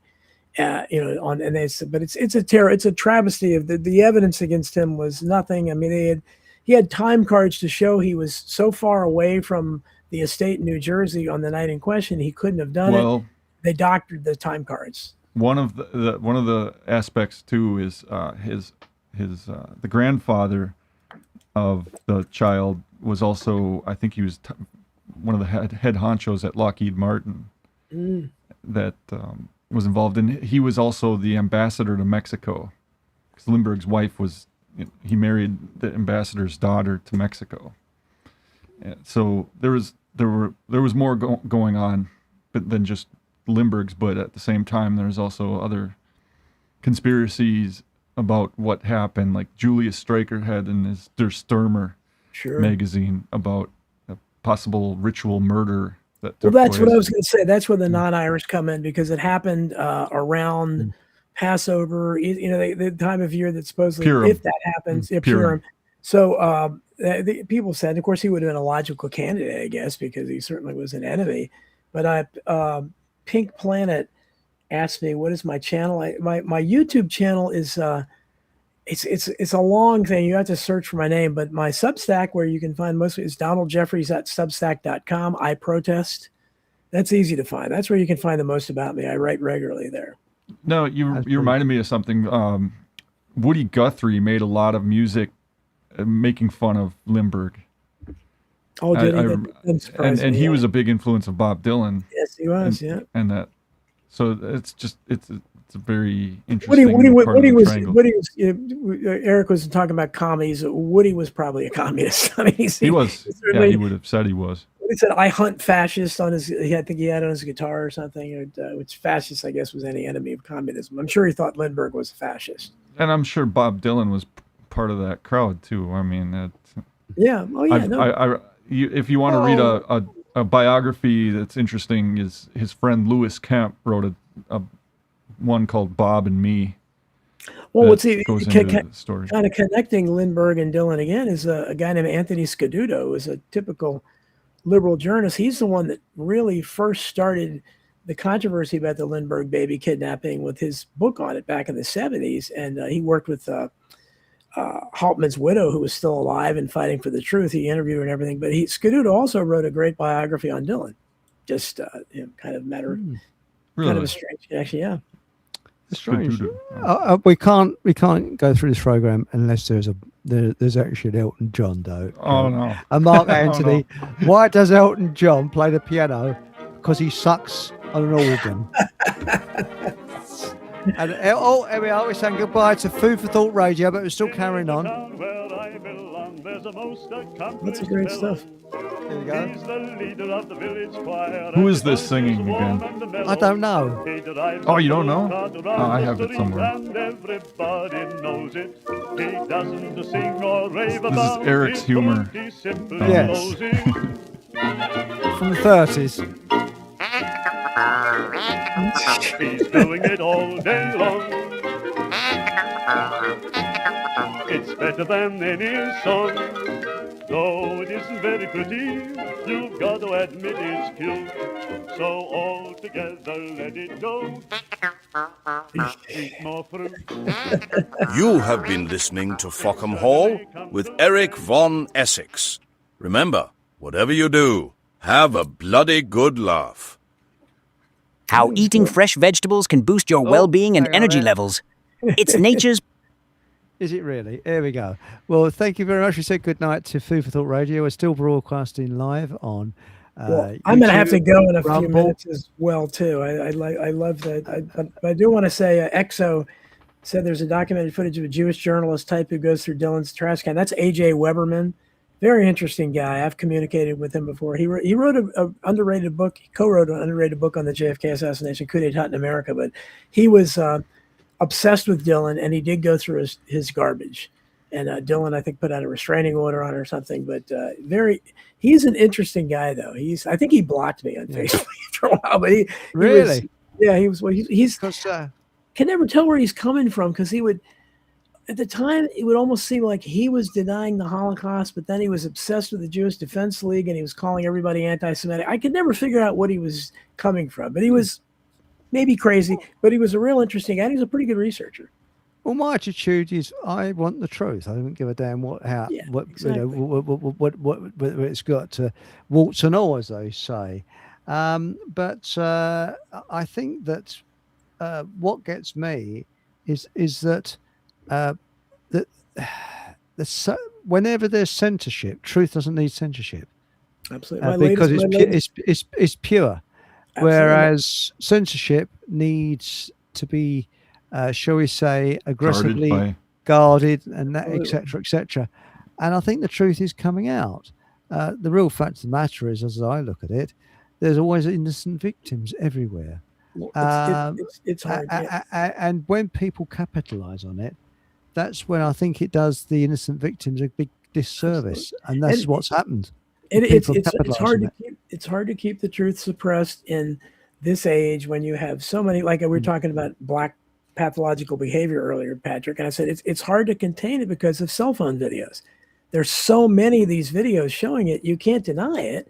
And it's the same kind with anything else, with people being able to expose lies, official lies from their basements very quickly and easily. It's hard to contain that. I mean, they can try to censor all the. My latest Substack is about free speech on the ropes, on life support, and I talk about the history of that and how. Well, it's worse in this country. It's even worse. I think we've got more political prisoners.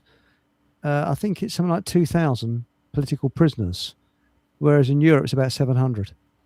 It makes you wonder how many are here in America, because there has to be a number that nobody talks about, because and they want more.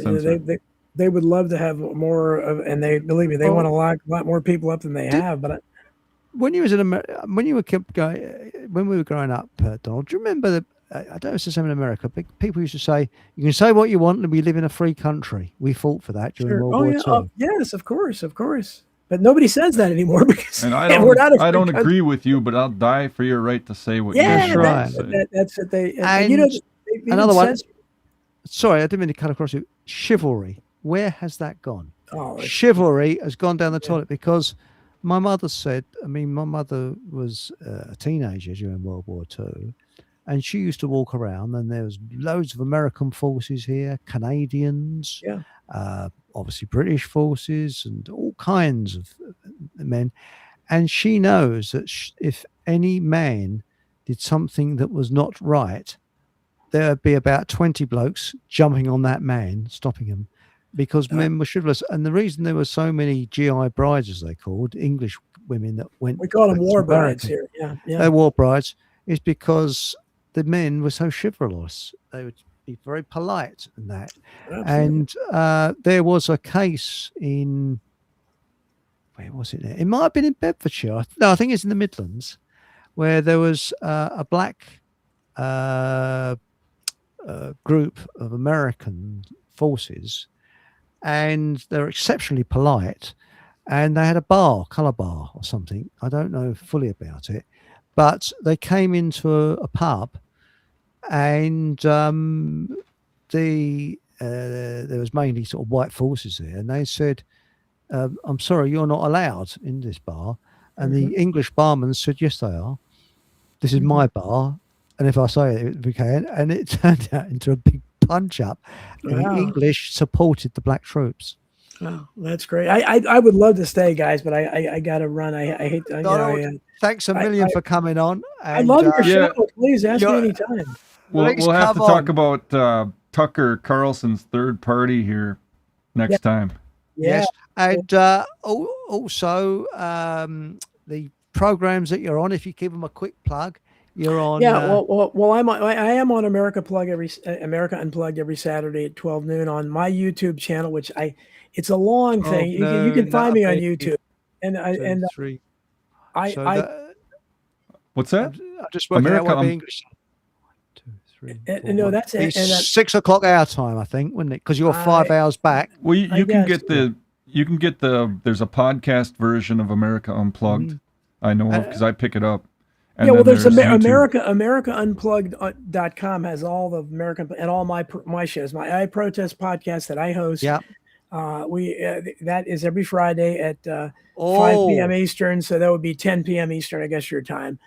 Again on my YouTube channel. You've got a compliment here, Donald. Donald is the new Tucker Carlson, but better. Well, thank you, Echo. You're too kind. Well, I don't think I'll be starting a third party. But, I protest. He should get you on though, Donald. He would do well too. He does sell 2 of my books in his bookstore, so he knows about me, or someone there knows about me, and approved of it. So yeah, that would be great.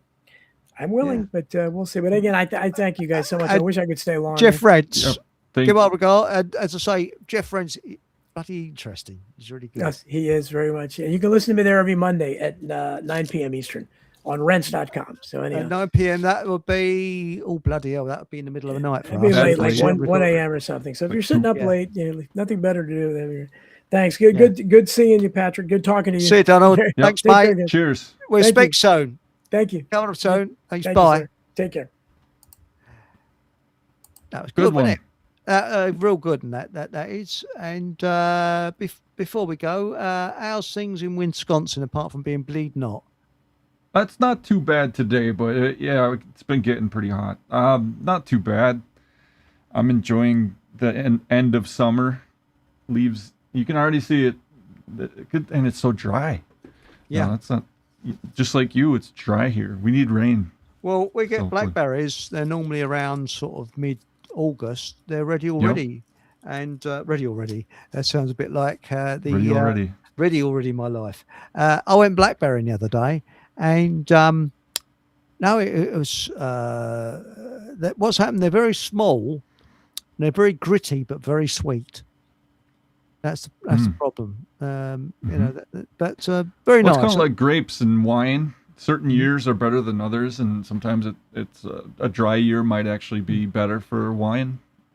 Yeah, you might get less amount, but sweeter or different flavors than you normally would. But the rain is coming up through France and missing England, and the rain is coming across Scotland and the Midlands, but missing England. So, Yeah, it sounds like the same here because Donald said he was getting drenched. Yeah. And we haven't had rain in weeks. We maybe had a little bit, maybe like a couple inches. Strange, isn't it?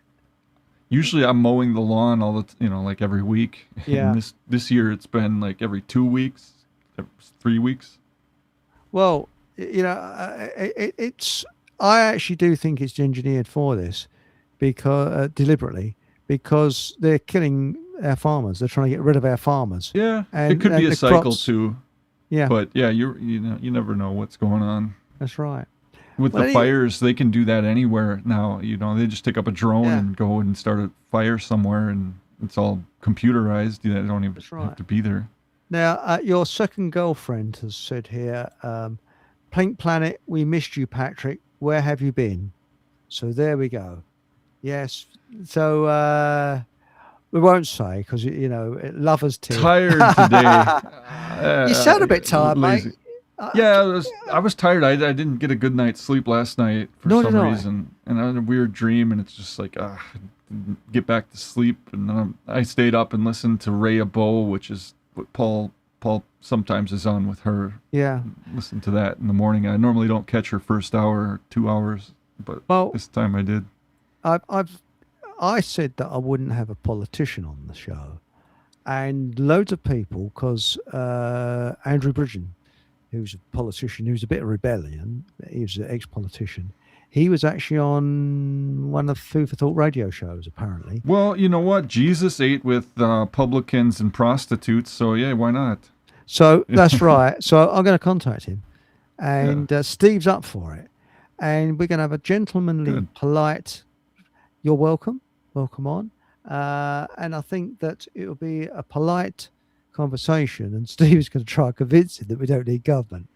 That's going to be interesting, and I think it will make a very good show.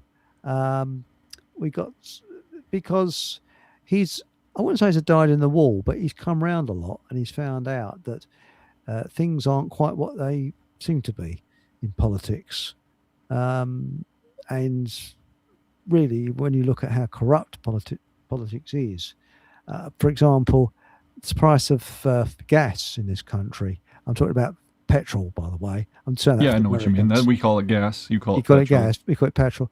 I went to fill up my tank on my smart car yesterday. I had a shock. I normally fill it up and it cost me 12 quid, which is about, I don't know, $15. It cost 21 quid yesterday, which was about 25, $30 to fill the tank up. Which makes you wonder about these rumors about our gas reserves and if they're going to peter out. Because it apparently we only have so much.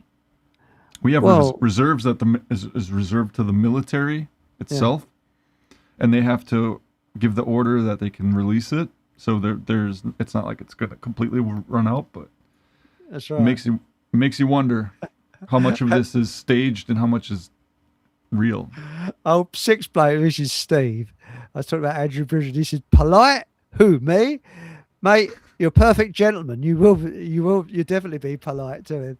But did he actually have a post in the government, or did he just run? I think he did. I think he did have a post. Did he? I could be wrong. Anybody in chat can please correct me if I'm wrong. I think he will. Yeah, I think he did. I think he did have a post. But he started speaking out a bit, and that's the thing they don't want. They want yes men, and that's what he got with the order of the boot.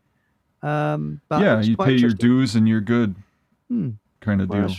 that's right. I mean, he might not come on. He might say, "Excuse my language, piss off." You never know. At least I can try. But I think he will. I've got a funny feeling I'll send him a polite sort of request.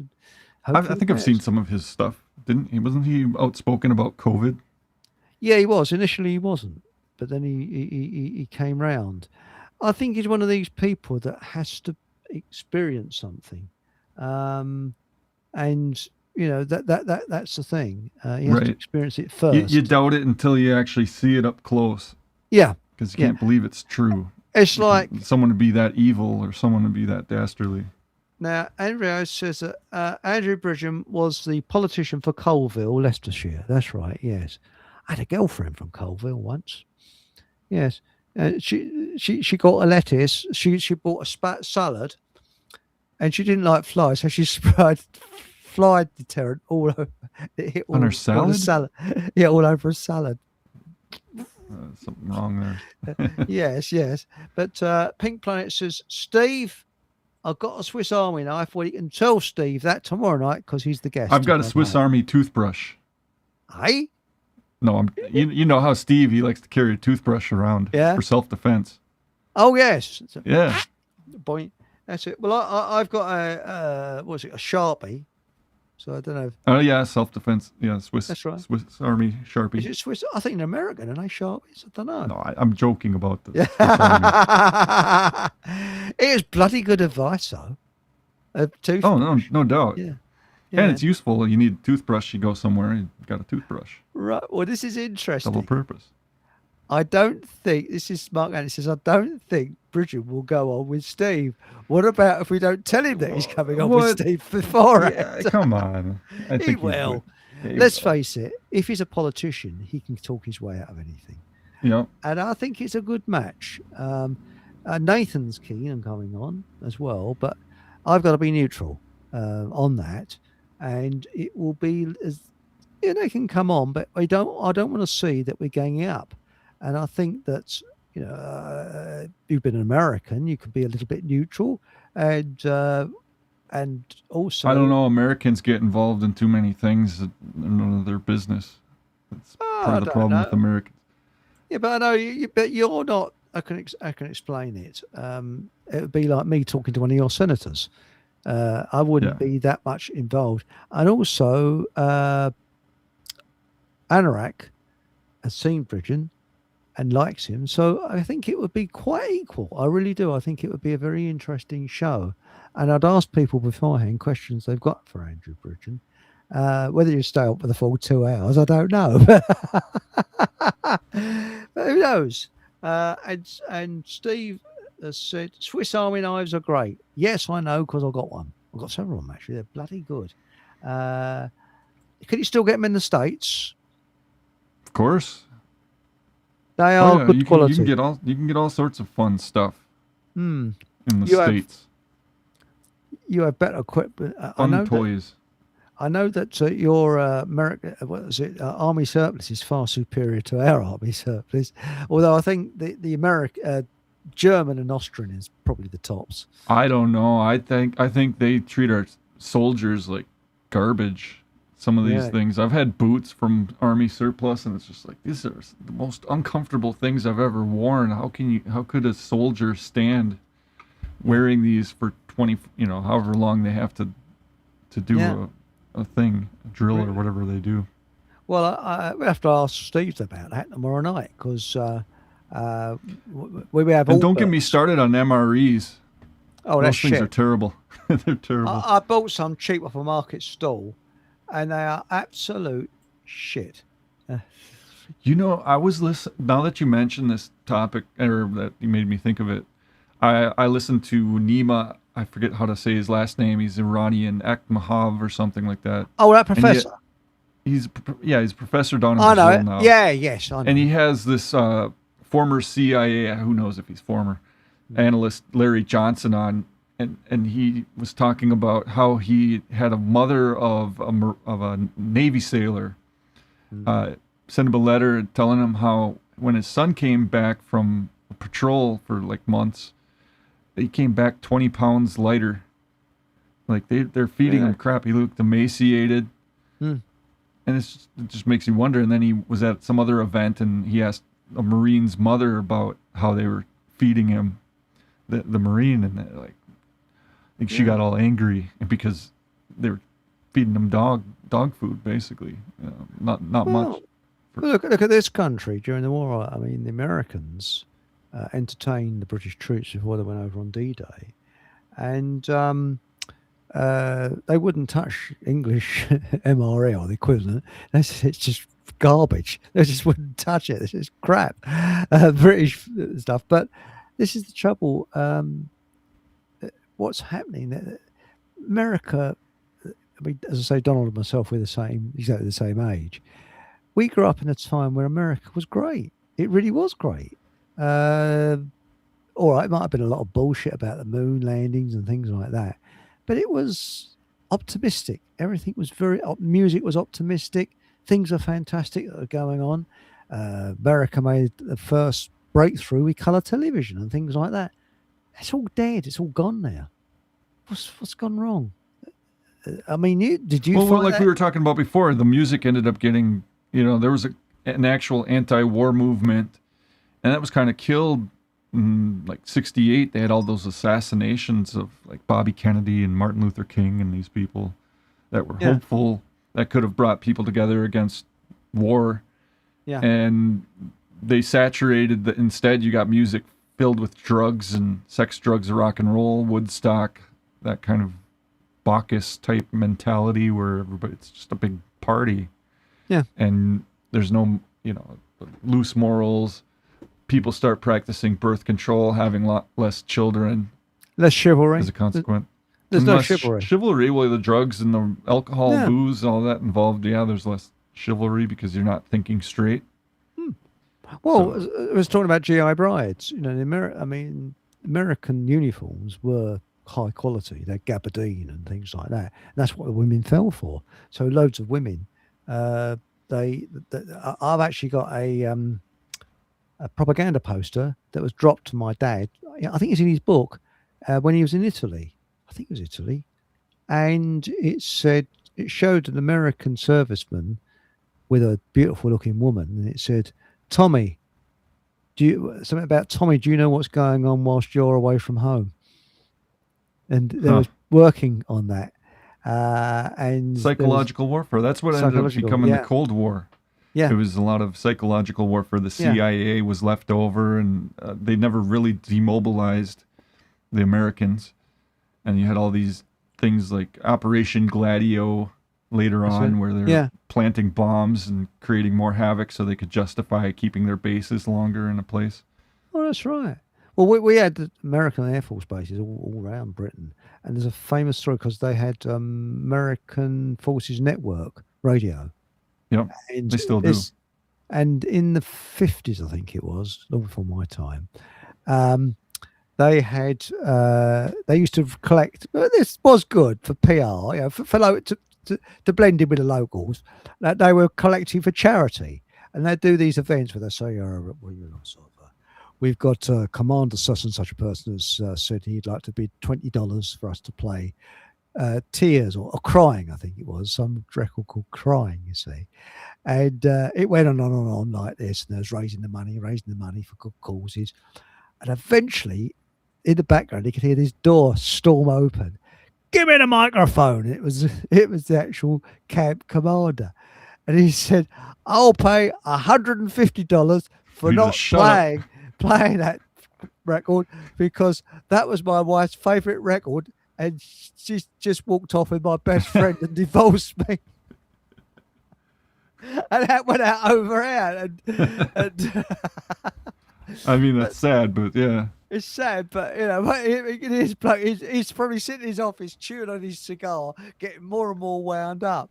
But the thing is that American Air Force bases, they were fantastic because they were the place, because they used to have all different shows they would put on, and because they wanted to sort of get on with the locals. But what used to happen in Cambridge, my friend told me this, is when a big cheese came out of the Air Force base, the bloke one of the I don't know, one of the guards would stand in the middle of the road, put his hand up to halt the traffic to let the limousine out, you see. Well, the locals got pissed off with that because I don't know if you've seen Cambridge, but it's as flat as a pancake. And it's a bit like the Midwest. And what the locals used to do... Cambridge is? Cambridge, yeah, it's pretty flat. The university? Yeah. Okay. And it's full of fields. And you'd have these Air Force bases. That's weird. That's like Chicago, like Illinois. Yeah. Yeah. I don't do flat. I like undulating country, you see. I find flat country depressing. What they used to do, they used to put their foot on the accelerator. This was before speed cameras. Put their hand on the horn and speed up and send folks dart out of the way. Because the other locals got a bit pissed off with being held up to let an American bigwig out of the Air Force base. And they're doing it constantly. And eventually they had to wait until there was a break in the traffic. They didn't do it because it's too dangerous. Locals just didn't stop. But that is Cambridge. If you go to Cambridge, they're mad drivers because they get so used to driving through the fens. They drive very, very fast, or they used to before the speed cameras. So a little bit there. And Six Blade, this is Steve has said, if Bridget, I'll take it off accidentally. If Bridget is speaking out and has seen the error of his ways, then I respect that. So do I.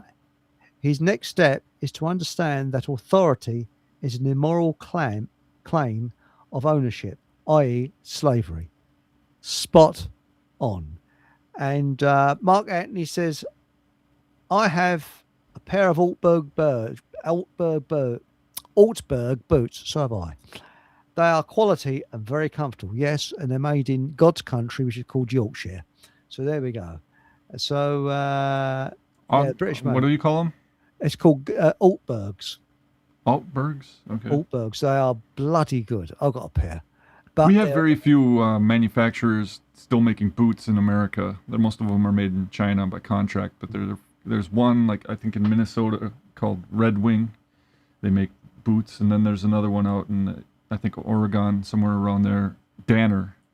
And both of them contract out to China, but they still have some of them made in the U.S.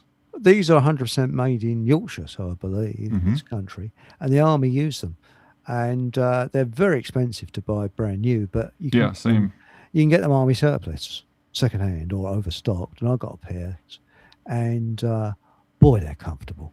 They really are. They're very soft leather, and I'll ask Steve tomorrow night when he's on, because he's obviously worn some Altbergs being in the army. He might not have done. I don't know. But they are very, very good boots. The rest of the army surplus, I don't know. It depends. German is about the best, and Austrian I go for. I think it's pretty good. And I got myself very cheaply a gabardine American army surplus overcoat. Yeah, you told me about that. Yeah. Off of eBay. eBay, yeah. It's pretty good. Good value. I looked at those. They're like $50 more expensive, or probably even more than that, because of shipping.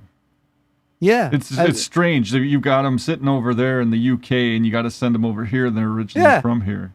And actually, I've got a label inside. I think not Illinois, somewhere it was made. I think it was made down in Virginia somewhere. There's the name of the company that actually made it. And these must have been stopped from about 1970s, because what happened when they stopped the draft in 1973, was it, or 72? Or 72, I think. 72. They had loads and loads of army surplus stuff that was going cheap. And of course, we had it over here as well. It was bought up cheap. So there must be loads of those coats around, but they're very good. And you'd wear it on a really cold winter's day because it keeps you very warm. That's the thing. And the other thing we're getting over is Cossack hats. You get them in America? Oh yeah, from Ukraine and Russia. Yeah. Georgia, Cossacks. Yeah. What is it, like the Ushanka, where it's like that's a Russian that's it. full hat? That's it. Yeah. And you get them with the bloody what do you call it, hammer and sickle on them from the communist. Yeah, the old tourist hats now. Yes, that's it. But they make some of the best hats over there. I used to import them here. Yeah. You get these nice mink in there, or silver fox, or you could even Really? get sable, but it's like crazy expensive stuff. I have a sealskin cap that I wear in the wintertime. It just keeps me toasty. That's right. It's You've got to have amazing. natural gear, because I've found that anything synthetic, it just doesn't work. No, really it doesn't. rips apart early. You know, Yeah. you can get like 5 years out of these fur hats at least. Yeah. Oh, it's more. rubbish. I've actually found that that they did an experiment with the jeans, and they found that designer jeans, they towed some jeans behind a lorry, and they found that designer jeans fell apart first, and the cheapest ones that were from Tesco's lasted for ages. You get your Louis Vuitton $600 Yeah. base price. Yeah, I could Leather see rubbish. Yes. that. Chintzy. Anyway, Patrick, I don't know about you. I'm feeling a bit cream crackers. Yeah, well, thanks for having me. I'm glad Thanks for Donald, coming he on. sent me a text. He's like, oh, where are you, Patrick? And I'm like, oh, man, I forgot. I mean, I didn't forget. I was tired. I was so tired last night. I'm not sleeping I couldn't well. sleep either. I know I'm been nodding off about sort of just after about 12, sort of, which is, I think if you nod off during the day, you don't have such a good sleep during the night. Well, that's my concern. I took a good nap here when I came home from church, and now it's like, oh, am I going to be able to sleep tonight? I hope I am. Magnesium, there could be a magnesium deficiency. I think it's something I ate, to be honest. I think it's just something I ate kept me up. Well, there's also, do you get Twining's tea, things like that? I like Twinings tea, like Earl Grey. Yeah. Yeah, but there's a thing called Calm, which you can get. Calm, yeah. And I'm going to pronounce it wrong, Rooibos, whatever it is, South African Rooibos tea. Oh, I've heard about that. Yeah. And you can get vanilla flavored. We have a type of tea also called Smooth Move. Yes. It's a bit of a laxative, hence the name. Blimey. Talk to me about Smooth Move tea. Smooth Move tea. What was it? The old joke now. What's the difference between smooth move tea and what was it? And figs. And the answer is 5 minutes. And on that note, right. Thank you very much for joining us, Patrick. We're going to get, thanks to you for introducing Donald on the show again. It bloody good, works isn't well. he? I mean, I could just sit and listen to you two talk. We got well. You get on. Both of you do so well together. So I'm glad it kicked off like that.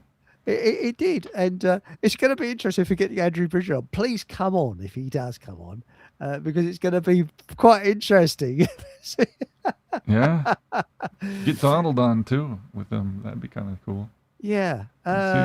Thing is, Steve, he's actually biting. Depends on how it goes. Get him come back if it hits off well. Well, we have sort of Steve first of all, but I think we'd have to be 2 Americans and 2 English, and then I could be in the middle somewhere, Yeah. But I mean, as I say, it'd be like having a Senate on me, because it would mean nothing to me very much. No, you wouldn't want one of our senators, like the federal senators. They're all corrupt, in my opinion. Yeah. I mean, I don't have any. I think we should abolish the U.S. Senate. Charles Lindbergh Sr. actually passed a bill, or proposed a bill to abolish the U.S. Senate and just have the House of Representatives. So it'd be like abolishing the House of Lords or the other house, and just keeping one. Well, it's virtually abolished because they're all handpicked, the Lords, now by the. It's kind of like the Senate too. Yeah. In a way, they claim it's a popular vote. Make the president a popular vote. We've got this thing called the College of Electors, Electoral College. So you think that we all vote for the president? What we're doing is we're voting for an elector in our state to then choose. Yes. Well, the thing is that I didn't realize this, but once you're president for life. So you still address ex-presidents as Mr. President. So I've heard. Right.